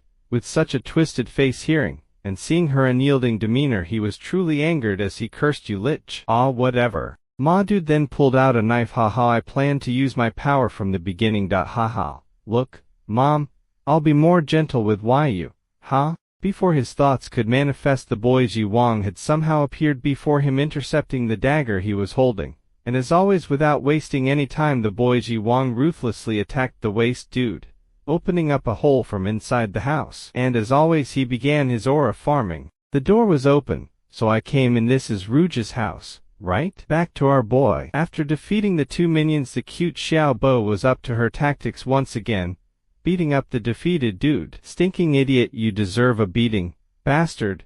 I was just asking the way. You're so mean. Haha, it seems that's the revenge of Xiaobo, he thought. From the back another voice interjected. It's unexpectedly good luck for us. Yeah. We originally planned that Rog would go first, then I'd sneak a fatal blow. I didn't expect him to take them down alone. Is he too strong? Rouge thought to himself. But the short-haired girl, on the other hand, felt uneasy as she thought to herself that last time there were nearly 10 guards just at the gate. Something's not right, but Rouge interrupted her thoughts by asking, "Now we enter, right? It seems that the 3A are very relaxed. Let's go." Without any other choice, they entered through the entrance of the Class 3A's base. Watching from the monitors, their second leader was delighted. Haha, they're coming in. Now we can surround and capture them. There's only 3 of them. Shall I let our elite fighters take them down? Also, your little girl's here too. Big brother, that kid, though he didn't kill our third brother, we shouldn't underestimate him. It's not my fault, but I blame myself for what happened to my third brother. After some silent contemplation, the chubby dude exuded some of his aura and reassured his first brother. "Don't worry, big brother, I'll go out and deal with them personally. This is for my third brother." Even without saying anything, I was planning revenge for my third brother. Back to Rouge. Ma Dude was out here fighting his way in, until he soon realized that the whole thing was a trick. They planned to drag us in, then take us down. "I see there's a lot of people here, and still your boss didn't have the confidence to show up. Why don't you go bring your boss so I can meet him?" Seeing everyone now gathered, the girl thought to herself, "Was it really a trap to trick us to come in? Looks like we're in trouble. This person, isn't he tired or afraid?" "Brother Rouge, do you need my help?" asked little Xiao Bo. "Are you saying you want to go over there and give them a hard time?" Xiao Bo is very powerful and angry anyway. Shi Wang isn't here, and we can't make a mistake. Stay behind me, Ying Kui. Please help me. Okay, with that the gang charged forward, weapons in hand. "Let's kill those 3. Die, they're coming." "Rouge, what's your plan?" "My plan, right? First I'll go over there, and then there's no plan at all. In a word, they're novices and not that strong. We're better, plus I've dealt with some of them, so just follow me. We'll take them down. This is the only way. And your speed should also help you." "Damn it, he's looking down on us," they shouted, but from the back a voice stopped them. "Guys." The plump cubby figure then front flipped ahead of everyone, smashing into our boy with his war spirit. "Let me take the lead. How about that?" Taking the powerful attack head on and spitting blood, it made the 2 girls worry. Brother Rouge, the second leader of the 3A, crazy by Luo. Although the hit was powerful, Ma Dude did not buckle or yield, as he stood his ground. What a powerful force. "First, pull them out of here," he thought, and with that quickly fled out of there, wincing in pain. I see. Your reaction is really fast. Between you and the blue-haired guy, who killed my youngest brother, who's strong or whatever, let's take your life now." Sensing the danger, he rushed toward Xiao Bo, grabbed her, then threw her out of harm's way. "Ying Kui, catch Xiao Bu Kyhh. Nice catch. Good. Stay away." "Humph. Protecting others is a good thing, but you better make sure you don't die in the process." With that he unleashed his technique, the turbine bombardment. "Did you say goodbye to your family?" "Humph. No need to. What? You're still alive." From the smoke, Ma Dude Rouge emerged from it with a kick, aiming at the chubby dude's face, which grazed his cheeks, and taking the damage. He cursed, "You bastard." After inspecting his injury, he thought to himself. He wrapped his power around his feet to form a blade, and attacked behind the cover of the smoke. This kid is quite smart. He's not an ordinary kid. After executing his kick in a handstand, he stood there panting for breath, thinking to himself, "Damn it, I have several broken ribs, but barely avoided a fatal blow just now. It hurts. I have to prepare for the next attack." And with that, he warned the others. "Ying Kui, Xiao Bo, watch out. Don't come any closer. Rouge, your wounds." What can I do?" "Brother Rouge, I'll help you with the treatment too." Ying Kui, now more worried, thought to herself. Second leader is not someone you can handle alone. Then why? Even though you don't know the strength of your opponent, how can you fight him like that without fear? Ain't you afraid to die? Are you a fool? Don't worry about those 2 girls. After all, one's the boss woman, and the other is just a kid. "We're not animals," said the chubby dude. "Last time, it was a mistake. That girl was too rough on our guys. It's really, haha. She really deserves to be the boss' favorite girl." Annoyed, she shot back, "You guys kidnapped my sister to try to force me to do what you want, bad people." Xiao Bo shouted as well, "That makes you evil. As I said, it was a mistake. Our guys were too anxious." "But, you killed our youngest brother. This can't be forgiven." And also you dared to come to our base. I'll take revenge for my third brother. Turbine bombardment. I want to see how you're gonna avoid it this time. Seeing the powerful attack, the boy Rouge was worried. Spit that move again. I can't avoid it. Well, in that case, I'll face it. With that, they both charged at one another with intense ferocity. Ji Wang's small theater. Ji Wang met Rouge's mom, who hadn't shown her culinary skills for a long time. Back to the fight. It seemed to get more intense as their blows met one another. In that case, I won't hide. Boom. What's this? Fatty exclaimed in shock. Gaining the upper hand, Rouge continued to hammer him with his fists. You know what? You helped me realize a lot of things. Is this move called spiral bombardment? Witnessing this, the crowd was shocked. What? Did he just use the leader's second move, turbine bombardment? Just after the second leader did it. How is that possible? Did he learn his moves while fighting him? Is this even possible? Wondered Ying Kui. Bam, bam, bam. Rouge continued with his relentless attacks. After seeing me do it once, or twice, you were able to copy it. That's damn impressive. Fatty praised Rouge. But it doesn't hurt even a little bit, you stupid bastard. And with that he unleashed a huge powerful fist attack. With tremendous speed, Rouge got caught off guard as he was slammed onto the ground, making the crowd feel mixed emotions. Rouge, brother Rouge, the others shouted, feeling all worried, but the others bounced in joy. Yeah. Second leader witnessing his opponent's body bouncing from the impact. Fatty grinned smugly, while Ying Kui caught the injured Rouge. Why don't we retreat for now? Brother Rouge, shouted little Xiao Bo. How does my fist taste? Sheethead laying there spitting blood. Our boy Rouge finally spoke. Ha! I finally understand why Moon Baiyang said that. We can only make progress on our own. So the full name of this move just now is Turbine, be beating. With that he replicated his ultimate move, combining it with his own, as he retracted all the energy he injected onto the fatty's body. WHL. He yelped in pain, not forgetting to curse in the process. Son of a lich. Watching this, the two girls were delighted while the Class 3A students were stunned into silence, mouth agape. Your fist tasted like spit, so what about mine? Asked Rouge. From the surveillance room, their leader seemed to have witnessed the entire fight, prepared to make his own move. It seems that it's time to leave. Back to the fatty. It seemed he was in disbelief as he was struggling to stand up. I can't believe I just lost like this. How could you? The three of us, we've been going at it, until now, step by step, so how could you? Filled with rage, he caught his second wind. Banging his fist on the ground, he attempted to attack once more. Die, you bastard. But before he could even get close, the girl Ying Kui seemed to have been prepared for that as she was in the air, kicking the daylights out of him, losing one less tooth. I knew you'd make a backstabbing move, she says.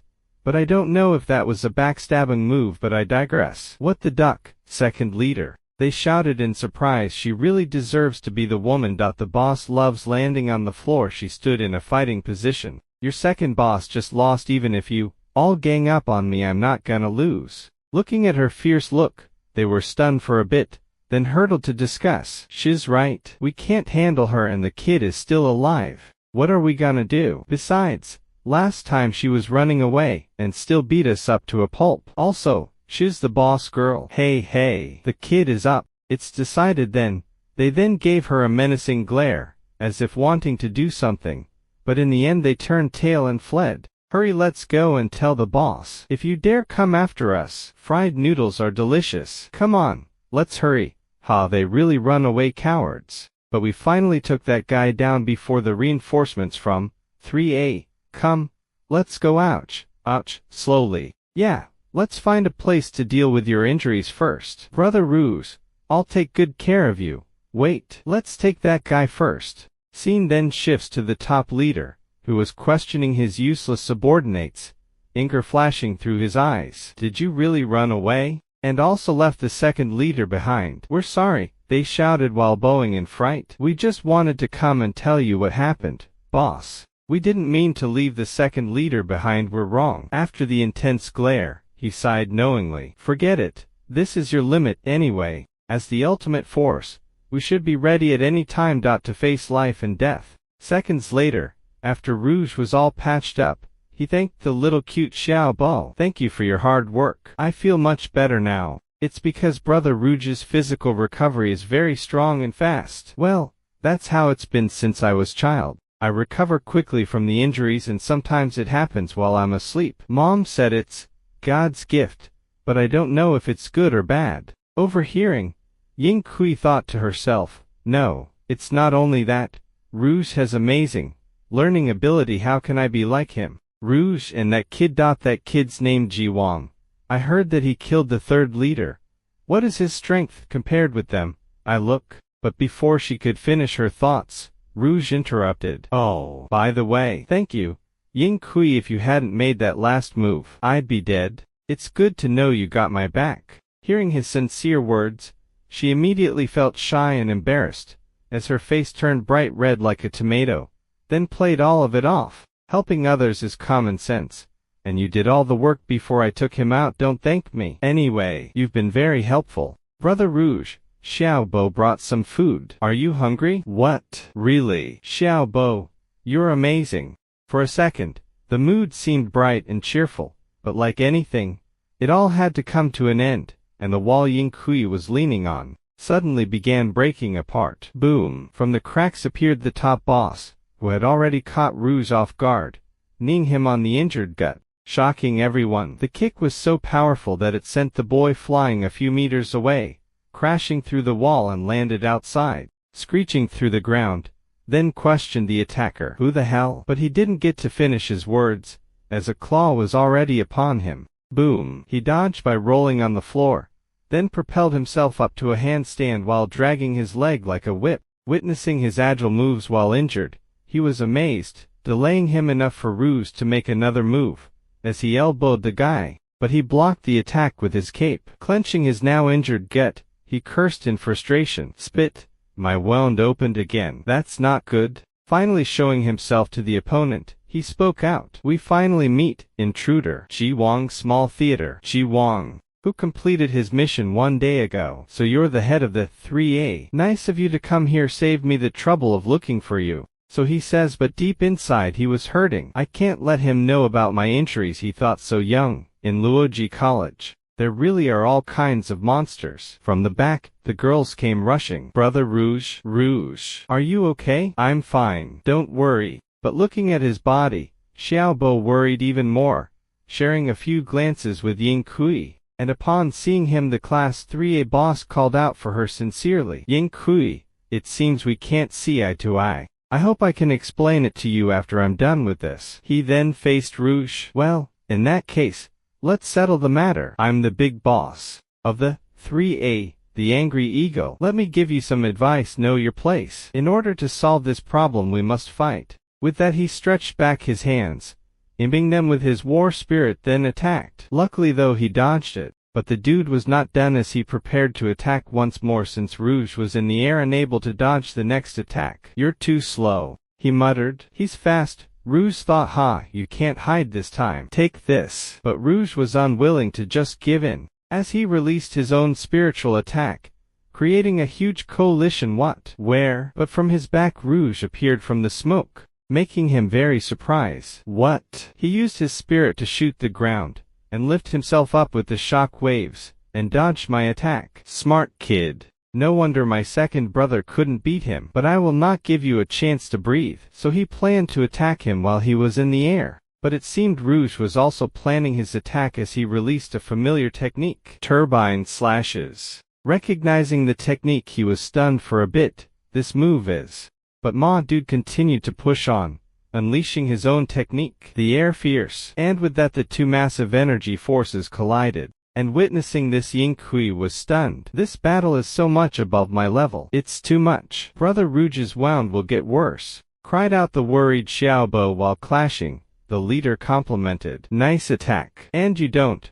But before he could finish, he suddenly felt something wrong with his body, causing his eyes to go bloodshot. And upon witnessing this, the boss leader dude capitalized on it. That's it. Caught off guard, he received all the damage to his gut, making him spit blood. But somehow he still managed to keep his balance, and with a certain determination he planned on retaliating as he used the new technique he copied earlier, the turbine slashes. but the boss leader was fast enough to react, as his energy began forming, coalescing into an energy vortex that expelled the damage impact from the attack, shocking everyone. Boss, what? The attack that knocked down the second leader of the 3A didn't hurt him. Haha. He used the cape to defend the attack. The boss is amazing. The boss leader then finally spoke out, inject the spirit into the attack, and then strike at precise time, causing internal and external damage. Did my brother get defeated by this move? Do you know what advantages eagles have? Its extremely sharp eyes, your abdominal injury. I found it after the first attack. Now you can't move because of your injury, right? I respect you a little, so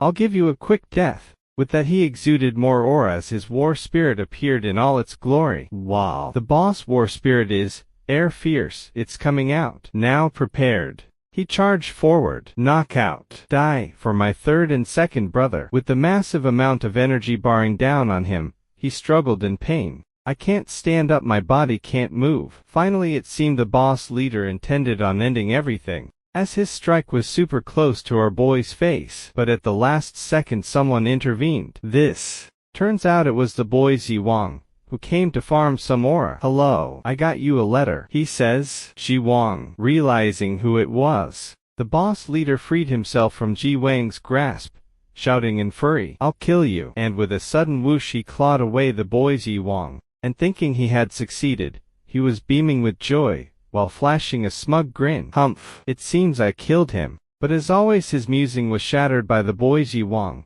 who was already behind him, emerging from the smoke. Useless attack. Glancing back one could see that the boy Ziwang had used his war spirit technique mirror distortion ability to appear on his blind spots, which of course shocked the boss man as he jumped back wondering to himself, what? When did he get behind me? What's his ability? But the chilling voice of the boy Ziwang snapped him out of his thoughts. You're the head of the 3A, right? But the boss dude wasn't planning on answering his question anytime soon, as he was filled with rage at the mere presence of him. Blue hair, it's you. You're the one who cruelly killed the third brother, right? Not caring one bit, Ziwang responded back. Is there a problem? Dang. His words were so cold that it froze everyone witnessing, also shattering something in Rouge's heart. With that the boss man dude prepared himself to take revenge. Then you'll get a horrible death, try it. It was only now that the crowd resumed their chatter after hearing the details. Blue hair. It's him, the one who killed the third leader. I can't believe he took the attack of the angry eagle. With one hand does he possess a medium-level war spirit? Ying Kui wondered. Xiaobo meanwhile was just excited at his seeing her dashing young master.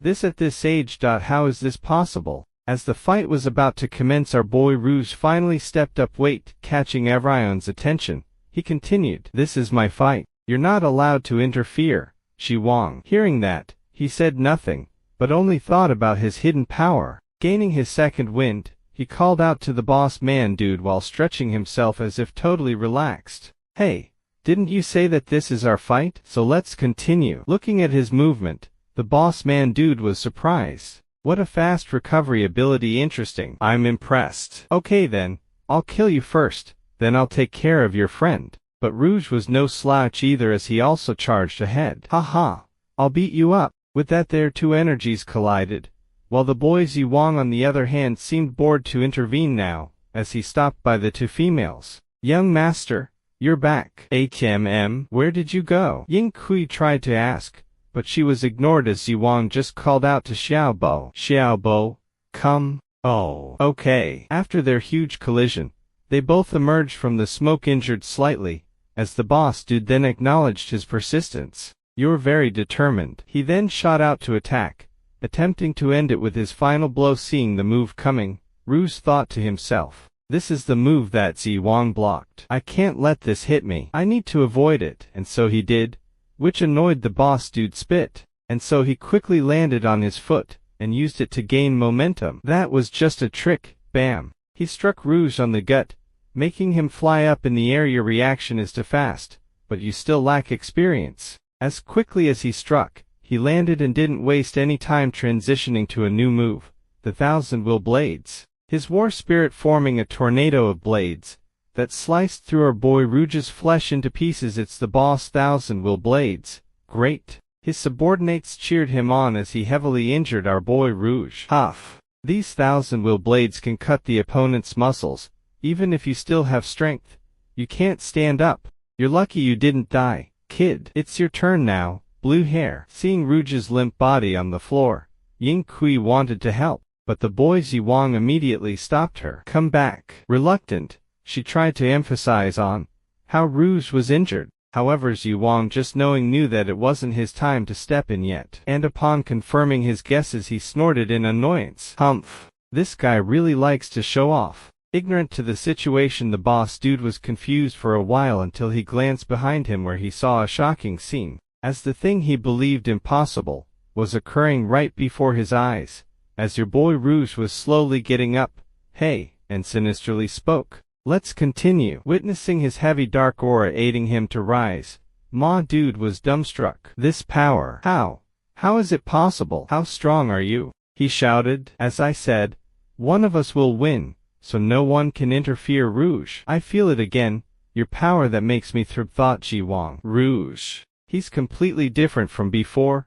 Brother Rouge, his injuries are recovering at a terrifying rate. Finally embracing his power, he muttered, it's the same feeling that I used to hate before, but this time I won't let him take away my consciousness anymore. And so the fight began, as he threw a punch, which was dodged as the boss dude countered, slashing Rouge's back with his claws, which brought him joy as he drew blood. But Rouge was unfazed, as he turned his attention towards him, and gave him a sucker punch, making him slide back in pain.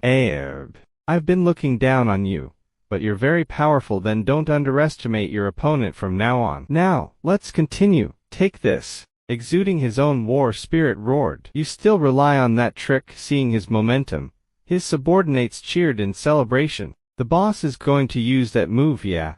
The boss' strongest move, fried noodles. Come on, boss. But little Xiaobo wasn't to be outdone as she also cheered Rouge on. Brother Rouge, come on, is he planning on using the last move to win? Wondered Ying Kui. What a powerful force, thought Jiwang. Indeed, the Mad Booz used his strongest move, the piercing fierce void skill. Unable to dodge in time, a shocking scene appeared, which stunned everyone, as with a certain bam, the boy Rouge's chest was pierced through, opening a hole with his bare hands, but which excited his subordinates. Yay! He succeeded. On the other hand, Xiao Bo was spewing some incoherent words. Young master, Brother Rouge, but it shifts to the boss man dude, who called out to Rouge, hey kid, you're really good, but this is all you can do. However, in the next second your boy Rouge grabbed his hand that was stuck. I told you not to underestimate your opponent. This way. Now you can't hide. As he grabbed his hand tightly, he immediately gathered his war spirit on his fist. And knowing what was coming, the boss leader almost soiled his pants. Seeing this, you wanted me to attack you. But his words were cut short as he received a powerful blow to his gut by the turbine breakthrough. The punch was so powerful that it sent the boss dude flying upwards. But the boy Rouge wasn't done, as he prepared another move. It's not over yet. Unleashing the dozen sharp edges, he slashed apart the poor boss leader dude, and with the attack being powerful, it sent him flying in the air, then spat blood everywhere, and slammed onto the ground looking lifeless. And upon seeing this, his subordinates came rushing in worry, calling out to their boss, Boss, boss, boss, boss. As he was being helped out, he spoke in shock. I didn't expect that.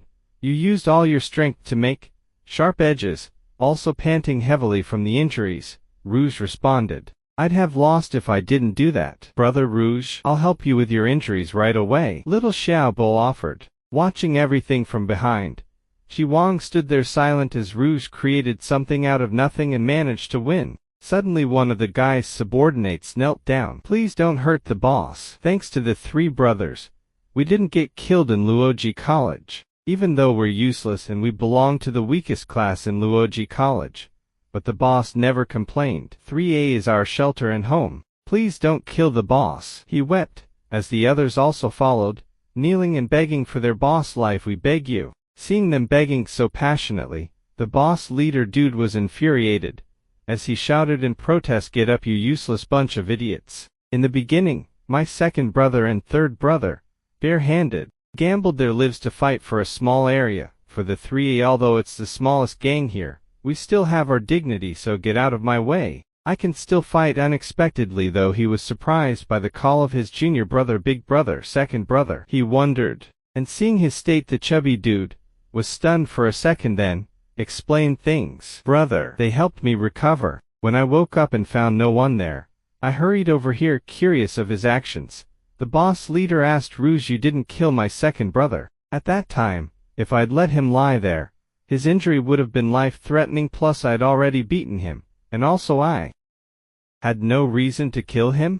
Hearing his sincere words, he opened his eyes and mouth wide open in stunned silence and admiration, then apologized to his third brother as he could not take revenge since he lost. I lost, he admitted, but feeling unresolved. Ying Hui stepped forward and hissed in anger, where's my sister? Give me back my sister. After some silence, the chubby dude stepped forward to explain in a shaky voice, that's your sister. She and I argued that she was what? Where is she? What happened to her? She shouted in irritation, trying to explain more. He was stopped by the boss leader dude as he would do the explaining himself. Ying Hui, listen to me. Feeling protected, the chubby dude felt his sincerity. Brother, after finally gathering his thoughts, he answered, your sister is fine, don't worry. Then where is she? Listen, there are many misunderstandings between us. I like you.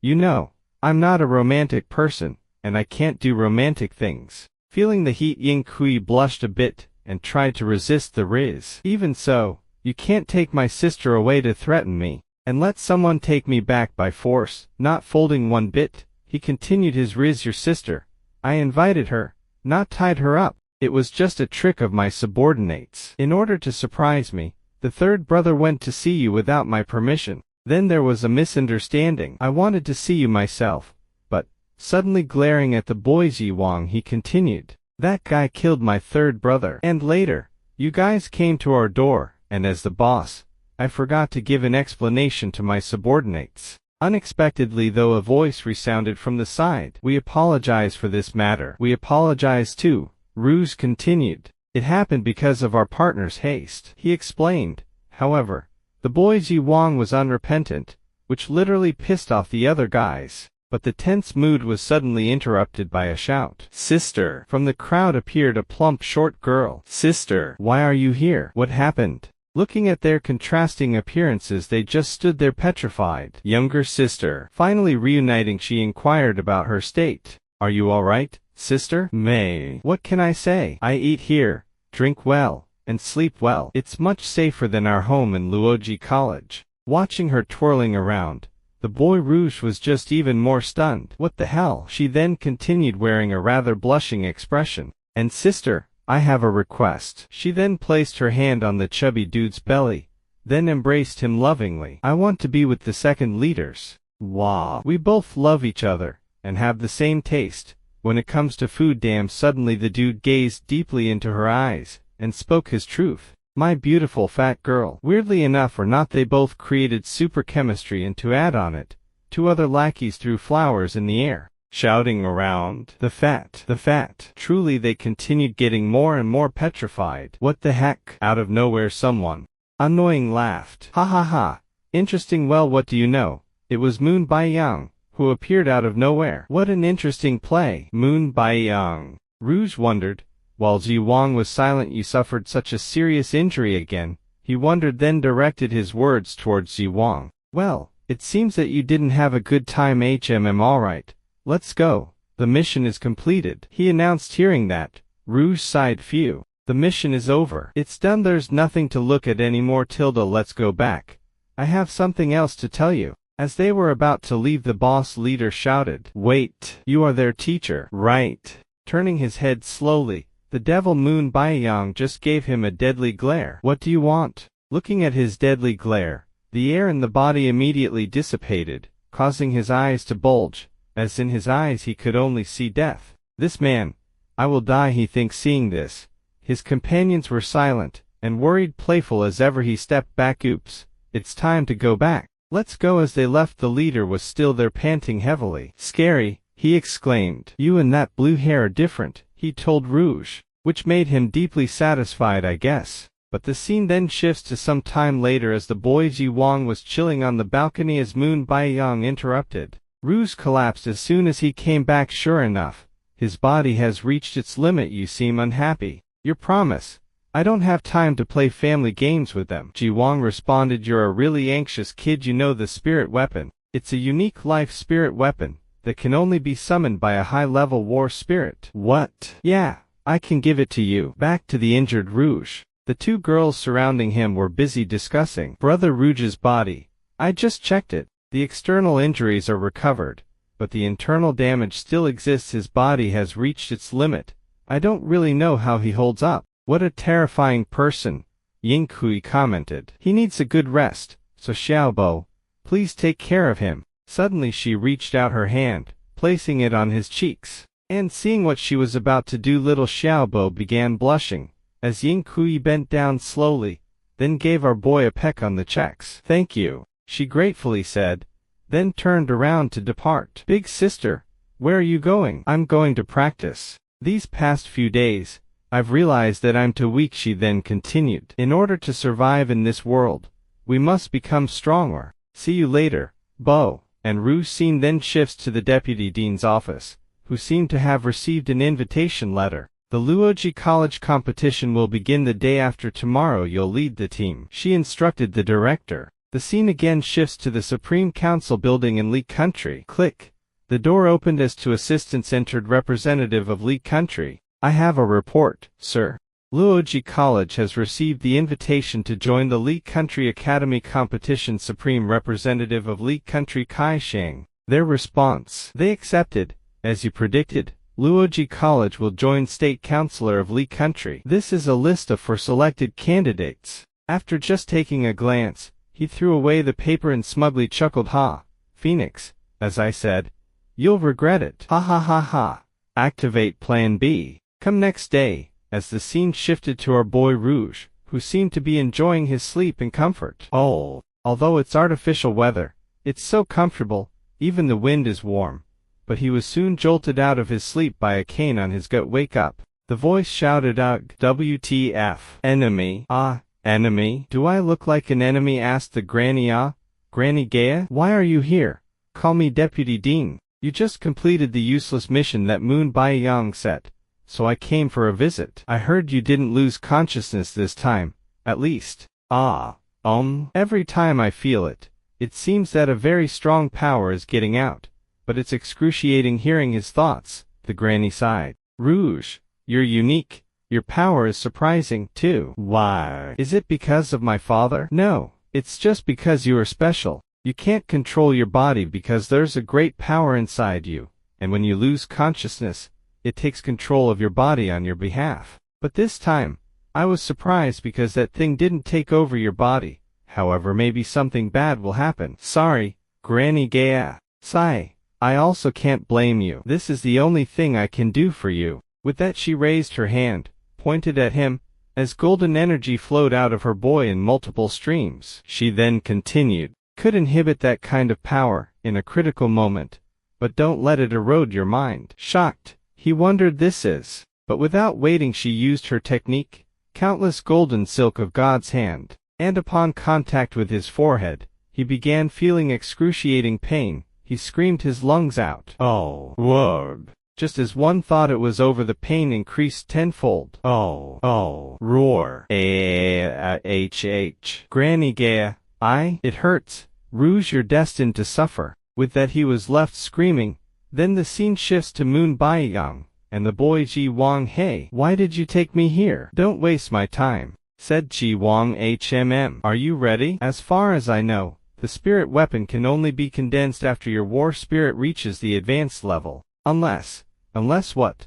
Unless you kill 100 high-level war spirits, then extract their spirit to make a soul stone. Bingo. With that he gathered the energy into his hands, which kept swirling like a vortex, and from his hand appeared a blue soul stone. Seeing it, the boy Ji Wang was curious. How many people did you kill? Much more than the number recorded. I forgot, he exclaimed, then continued to explain. Every war spirit has the energy used to create a soul stone. By absorbing it until a certain level, you can even upgrade your own, but because there's a rule that no one can kill a hero, this soul stone, I spent lots of time on it. Although this stone is not enough to help you achieve a better level. He then suddenly dashed towards Ji Wang, who immediately got into position to block the attack. However, in an instant Moon Baiyang was already behind as he then forcibly injected the soul stone into Ji Wang's boy. Let me see your spiritual weapon, Ji Wang, he instructed. But before we got to witness anything, the scene shifted to the director who had just entered the duo's apartment. Where is the door? He wondered. Empty. Didn't she say to meet here? Where's that old woman? Do the other two members live here? Asked a new voice, as two new fresh faces appeared. Yes. The four of us will take part in the competition of Lee Country Academy tomorrow. Hey, is there anyone here? The director shouted, and the blonde-haired dude got annoyed. What the hell is going on? And with a sudden click, the door opened as the cute little Xiao showed up in a PJs. Excuse me, who are you looking for? She then made a cute bow. I'm Exabu. Seeing her cute appearance, his eyes lit up. Oh, I remember you. You were the little girl next to Ji Wang. Hi little girl, you're so adorable. Then a cat appeared. Meow. Meow. Seeing it, he somehow got really mad. What?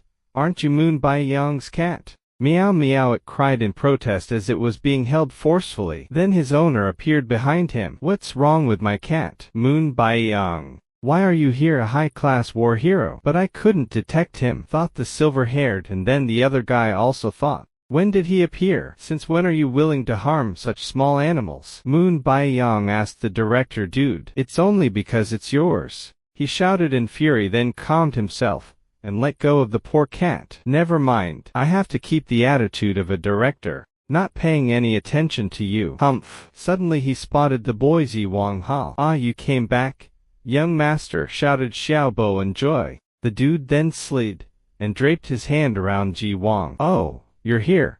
So we are just missing Rouge. Looking at him closer, he exclaimed, there is something wrong with you. Then catching on, he looked at Moon Baiyang and thought to himself, what did he do again? From the side a voice boomed, you two are always so noisy. When you encounter each other, well, what do you know? It was the Granny Gaia, and upon seeing her, the three greeted her. Hello, Deputy Dean. Her gaze then fell upon the boy Ji Wang. This is the first time we've met, right? Ji Wang. He nodded in agreement. Seeing Moon Baiyang there, she could do nothing but sigh. Then from her back appeared the haggard Rouge, who was panting with sweat and with a seal on his forehead, and seeing the people before him, he was surprised. There's lots of people here. As the two guys saw the seal on his forehead, they were stunned. But to shift the conversation, the granny spoke first. Okay, it seems like everyone has arrived. I'll tell you all something right now. All of you will take part in a competition between colleges of Lee Country. After informing them, they chilled on the sofas to discuss more. Rouge then asked, competition between colleges? I've never heard of that before. I'm talking now, shut up and listen carefully. So aggressive, they thought. She then continued. Luoji College was invited to this competition, and each college will send 4 people to compete. There are 200 colleges in total. Don't underestimate your opponents. 200. Will all the colleges in Lee Country join? That is correct. Now I'll introduce each member of the team. This thing is Rouge, the son of the wanted criminal who ran away to Luoji. What do you mean by this thing? He wondered. Oh, son of a wanted criminal. Which criminal? Ji Wang of the Zisha clan. Wow, Ji sure is it. The second strongest clan of Lee Country. I didn't expect that a person from such a noble family would come here. Haha. Resting his arm on his shoulder, he continued. Did you come to Luoji College to hide some sort of secret? But as always, the boy Ji Wang was sharp-tongued. Don't touch me. Feeling his hostility, the dude backed off. As expected, not very friendly. Seems like you're easier to get along with. Banging her cane on the floor, she demanded silence. Interrupt me again, and I'll kill you. So aggressive, she then continued. This thing, the one that all other colleges refused, is called Violent Steel Squash. Xin Wu Lang. Hi everyone, this thing is. It was the murderer who fled here. Educated butcher. Duo Shen Kiso. Hi everyone, please treat me kindly. Hearing he was a murderer, Rouge was surprised. He appears to be such a gentle person, he thought. And this guy, you all know him already. Director of Luoji College, Dagu Lala, who will lead the team. Hi everyone. Aha. For just doing that, he got a whack on his chest, Punched by the granny. Don't act cute in front of me. You all listen carefully. Seeing her violent tendencies, they quickly nodded their heads. I am one of the judges, so I will go too. Can I go with you? Moon Baiyang asked, while flushing that annoying smile of his. Even if I disagree, you'll come, right? Haha. Thank you, deputy. Hearing he was coming along, the director dude sprang to life. Dean, I disagree. Why can he come? Looming over him, she questioned. Disagree with what? Nothing. Our deputy dean is wise and resolute. You always make perfect decisions. The respect I have for you is like a torrential river, overflowing even more at each season. Okay, stop it, get ready. We will leave this evening. Hours later, the scene shifted to a flying ship, transporting the party. Not bad. I didn't think Luoji College had such a high-class unmanned ship, said Xin Wu. Exactly. This unmanned type is not cheap at all, Duo Shen added. Of course, you think our Luoji is as poor as a church mouse. Our president is indeed. But before he could finish his boasting, the deputy dean gave him a deadly glare, which shut him up immediately. A few seats further was our boy Rouge, who had received a letter from his mom delivered by the boy Ziwang. Rouge, there are many things that you must find out by yourself. Next time you come back, I'll tell you about your father's situation. Landing at their destination, they were immediately amazed by the sight. Oh my God, it's so big. Indeed, it was astonishing as a golden arena appeared before everyone. The golden arena of Li Country. Suddenly the host of the competition appeared in the air, loudly announcing, Come, come, come. Welcome to the competition between Li Country colleges, which happens once every 3 years. Everybody. The competition has already started. Golden Arena of Li Country, also called the Four Golden Corners. Its name is totally deserved.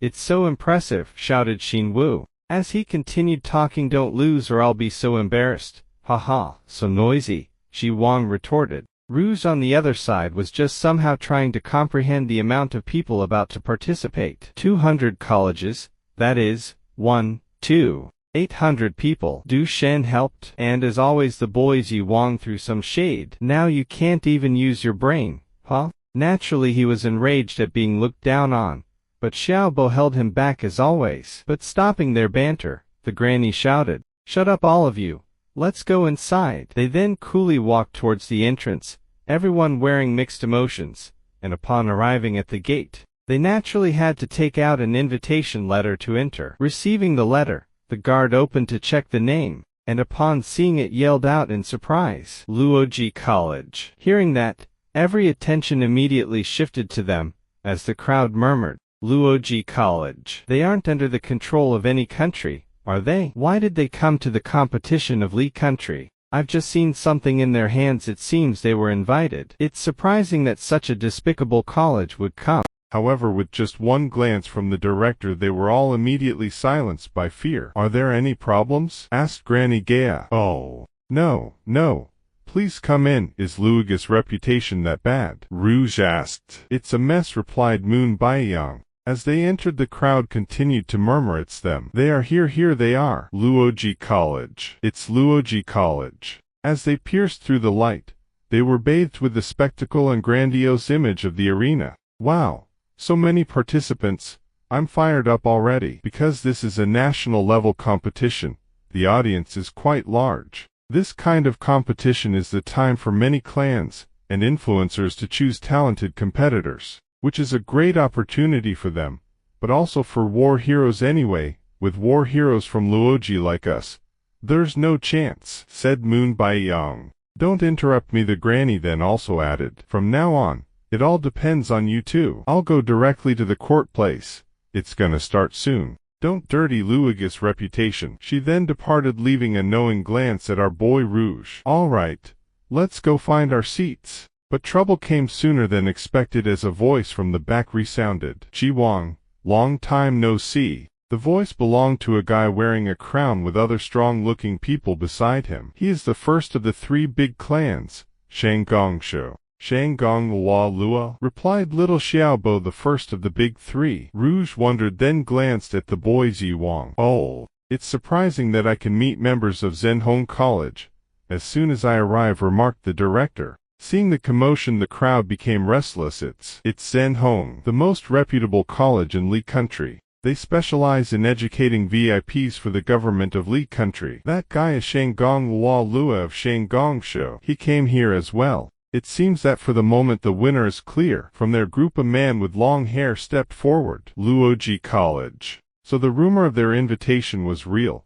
Director de Gulala seems to be the guide of their team this time. Oh, Gulala is here too. Looking past his shoulder, he saw the devil Moon Baiyang, who was smiling as always. And again from their group a tall pink-haired girl shifted her attention towards the cute Xiaobo. Oh, I really want to know. She then came closer, squatted in front of Xiaobo, then continued, after your sister died, did you inherit Lingxi's embarrassing power? Hearing that, it's as if it triggered something into Xiaobo's subconscious mind, leaving her petrified and traumatized. But she did not relent. We are both subordinates of medical clans, but you guys from Lingshu are really annoying. Unable to take it anymore, our boy stepped forward to protect Xiaobo. Hey, don't you see that Xiaobo doesn't like you? Stay away from Exabu. Looking at his fierce gaze, she was stunned for a bit. Ooh, what a considerate brother. But the guy with the crown called her back. Hui, come back here. Hearing that, she just snorted,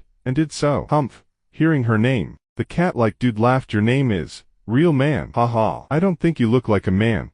Ha ha ha. Annoyed, one of the opponents swiftly appeared before him, giving him a punch. You are so rude.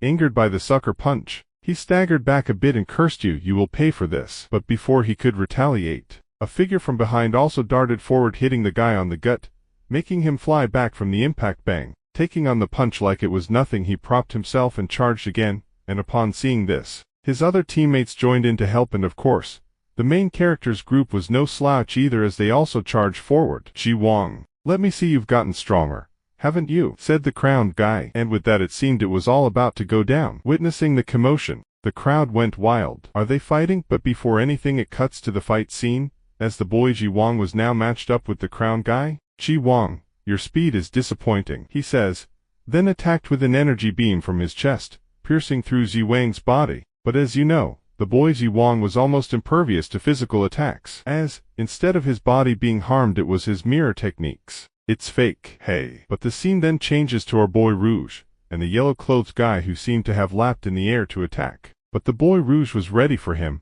as before he could attack, Rouge already had punched him in his gut. And yep, you expected it. The punch didn't even tickle the other guy, as he was just staring at our boy. Suddenly he felt a weird sensation from his arm. Oh dear, my spirit. Feeling in danger, he quickly backed himself away from the guy, jumping up in the air, then countered by falling with a kick, which the guy blocked, but then did something very sus, as he licked his lips. Your spirit makes people sick. Back to Yang Xin and Du Shen, who were also charging at their opponents. And being faster, Du Shen led the way, not forgetting to kick the incoming opponent on his knee, making him lose balance, which made him curse to himself as the boy Yang Xin was already in his face, about to scratch his face. Seeing his teammate about to get hurt, he tried to go and help. You bastard. But Du Shen stepped in his way. I'm your opponent. And without wasting time, he charged up his energy attack, and unleashed a barrage of punches, which slowly took damage as the other dude kept blocking. But before everything could get serious, a stern-looking man fell down from the heavens and interrupted the fight.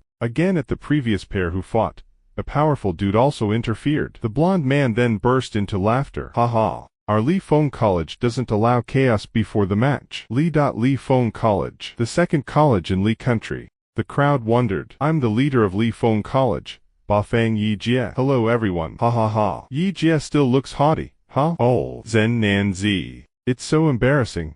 I don't have any good feelings towards you. Ha ha. Also, no personal fights are allowed here, and you guys don't look down on everyone. Li Feng College is really Li Country's training battle barracks, with such a strict discipline. I just wanted to let the students warm up a little. He then wanted to introduce Moon Baiyang. However, the dude had disappeared at some point, leaving the director furious. That Moon Baiyang. Behind the blonde guy appeared the young man who stopped the other two, and upon seeing him the crowd murmured, "Good, you're here." Seeing him appear, Xiao Bo was stunned a second, as she murmured shockingly, "You're Jing Shi, Jing Ji Wu." The dude then opened his mouth. As the top family in Li Country, why are you standing here in this mess? It's so embarrassing. But the crown guy wasn't buying it, as he retorted, "You Jing Ji Wu. As a member of the third family, You care too much about others' problems. I'm just trying to maintain the order of the competition. Shanggong Lua Lua Ji Wang.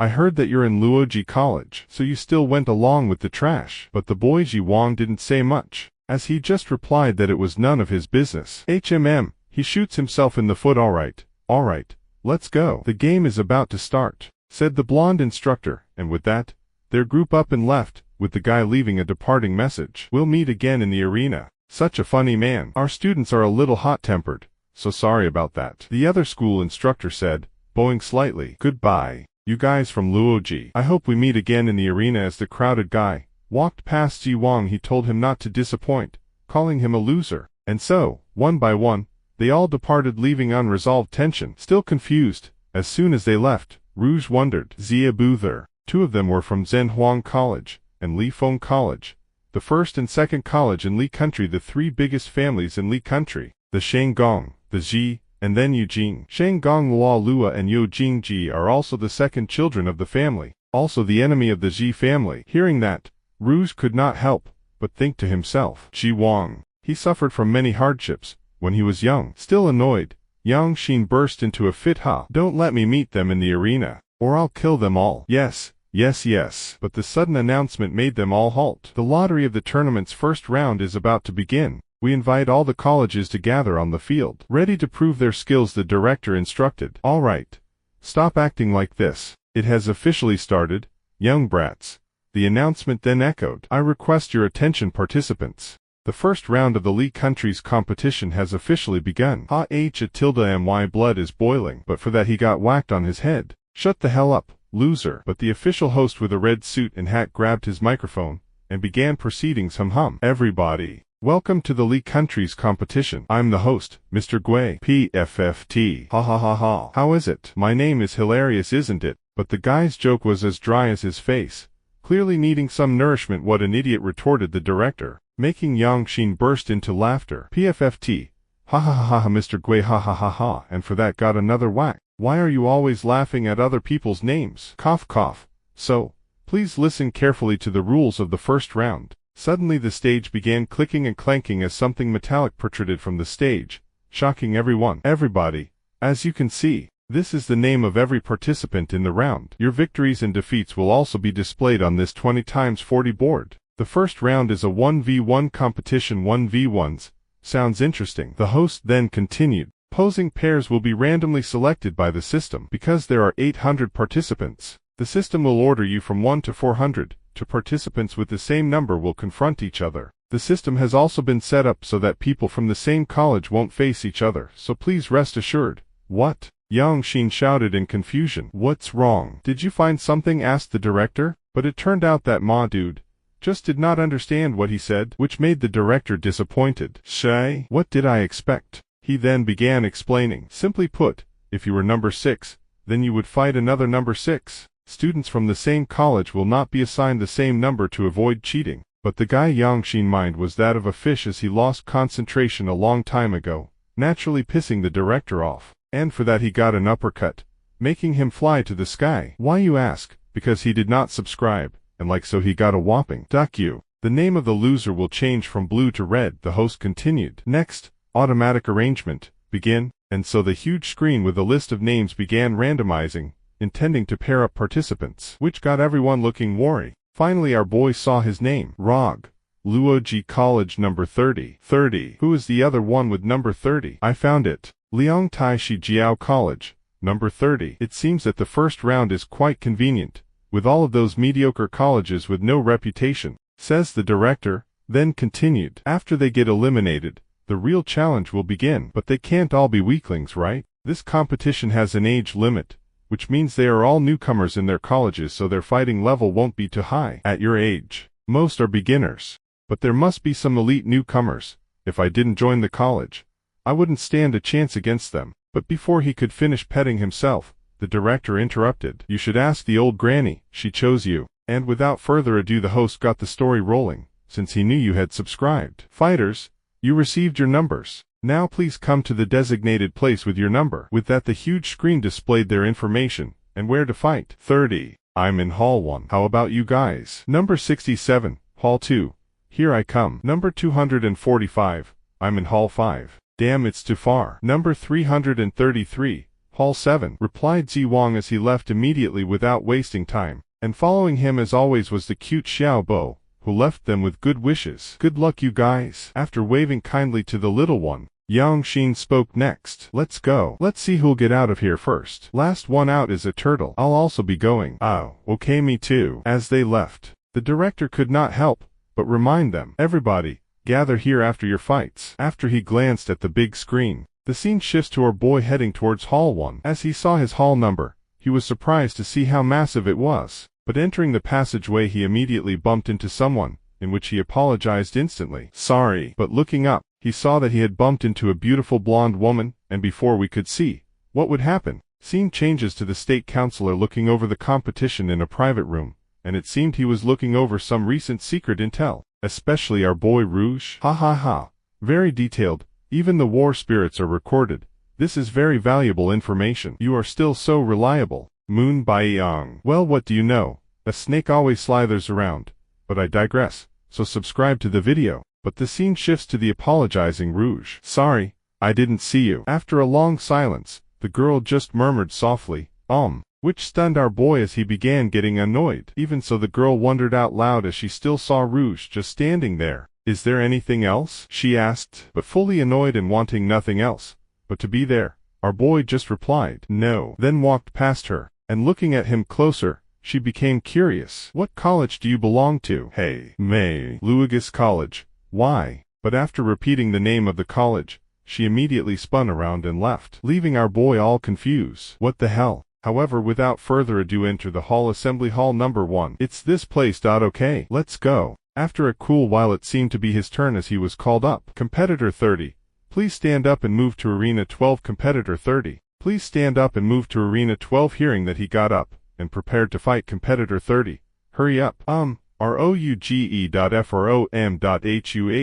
The despicable Luoji College. Our boy then finally appeared. Hello, I'm number 30. But wanting nothing to do with the so-called despicable college, she just hurried him up. Okay, I get it, come on. But Rouge paid no mind to his attitude as he gazed at his opponent inside the ring, and sparks flew between them. But before he could enter, the referee stopped him, giving him something. Put this on. It's a spirit testing watch, which tests your power. From 0 to 500, is classless. From 501 to 1000, is a junior war hero. From 1001 to 3000, is a mid-level war hero. From 3001 to 5000, is an advanced war hero. The stronger the force, the bigger the value. Please don't break this watch. After putting on the watch, it suddenly activated the seal that was placed on his forehead. Oh, it hurts. With that, the watch suddenly beeped. Tick. No class. Spirit. 469. Hearing that, the referee chuckled. 469? Oh, is this a joke? 469? You haven't even reached the junior war hero rank yet. Luoji College is indeed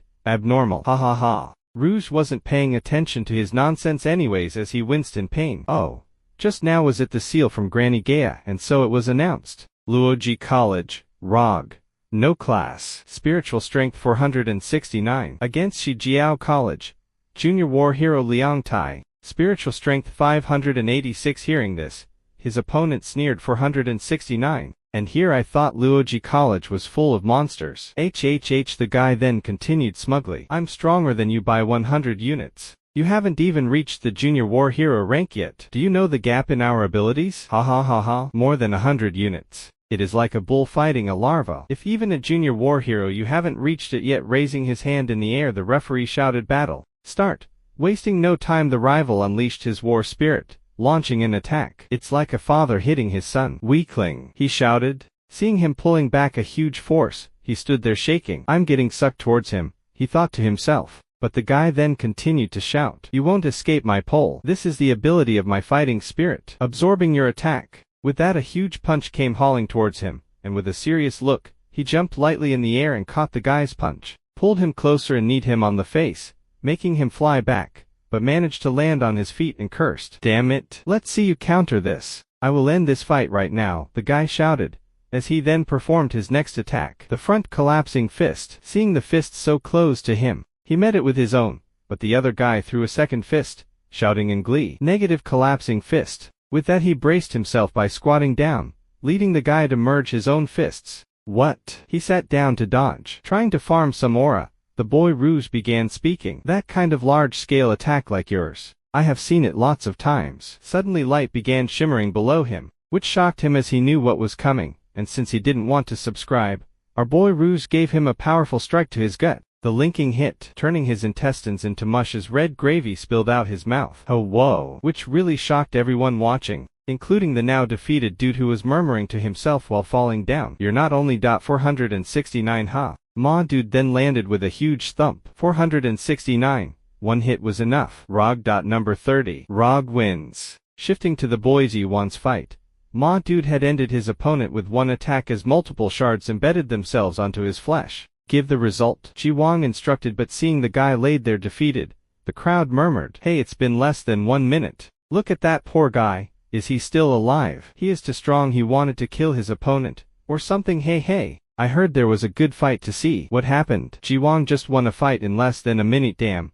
What is his spiritual strength? After some long silence, Ji Wang spoke again. Give the result. Then snapping out of it, the referee finally announced number 333. Ji Wang won. What is his spiritual strength? The crowd murmured. At the beginning of the match, it was 999. Isn't that a mid-level war hero? What? It's not that simple. At his age? As expected of 3 big clans. That guy is scary. As the scene shifted to our boy Rouge, as a new figure appeared before him. You're dangerous? Turns out it was a petite short girl with a long purple ponytail. Hello. Hi. You are really dangerous, she continued, also stepping closer. Just before fighting you didn't even prepare anything, only 469 spiritual strength. Yet you defeated a superior of 100 spiritual units. Haha, it's not like I'm helpless, you know. My name is Zhu Tanzi, from Sujian College. Hearing that, he offered his hand in greeting. Sujian College. Oh, hello. What? You don't know about Sujian College? Yeah, I'm not too familiar with the other colleges, sorry, the girl then explained. Sujian College is in 3rd place in Li Country, the 3rd largest college after Zhenhuang and Li Feng. Our Sujian College is Lilith's most affordable and popular college. Even compared to Li Feng College, it is by no means inferior. Wow, that sounds dangerous. Humph. You don't seem surprised at all. Hey, which college are you at? Ma dude then whispered softly. Luoji College. But the girl shouted out the name of the college, catching everyone's attention. Hey, stay quiet. Hey, Luoji College. Is that place filled with bad people? Honey, are you a bad person? No, I'm not. And looking at him closely, she accepted.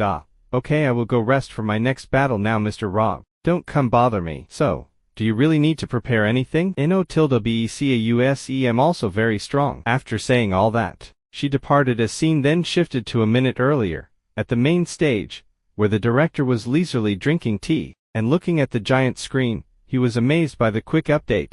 A certain name was the highlighted red signaling disqualification. Should D number 263. Man, the 3 great families are terrifying. The competition has started less than a minute ago. Number 263, the opponent is, well, it's not surprising. Shangguan Lua Ya. Number 263. If the opponent is Shangguan Lua Ya, then there is no surprise. With that, more names on the screen kept on flickering. Yi Jia. Number 333. Ji Qiyi. Number 78. As expected, there are still 3 great clans. Ji Wang. Number 333. Eugene Ji Wu. Number 78. Seeing the fast updates, even the crowd went chaotic. Man, the 3 great families are terrifying. The competition has started less than a minute ago. Damn. Encountering an opponent like them is such bad luck. Haha. The final match will probably be the same. They won. Hey, don't forget, there is Xiaojian College. There is a Valkyrie that is gaining popularity recently. What? Why didn't I know that goddess also came? Her power is no less than the perverted guise of the 3 great families. Her side doesn't seem to have started playing yet. Let's go and see. Seconds later, the boys Yi Wang appeared. Oh, you're back already. That's dangerous. In less than a minute, only 3 of you guys finished. Hearing the director say that, he just glanced at the screen for confirmation. Shangguan Lua Ya and Eugene Ji Wu, all won, remarked little Xiaobo, but the boy Ji Wang was just not bothered as he just responded to the director. I want to drink too. Annoyed, he snapped. Brew it by yourself. Let me do it. Little Xiaobo offered. Time then seemed to pass slowly, as the cute little Xiaobo was busy, munching on some pudding, until she glanced at the big screen, happy about the recent update. Oh, brother Rog won too. Seconds later, he came back running. Hey, you are indeed the fastest one in the group, he said to Zi Wang, which confused him. Ha, you are not slow, not bad,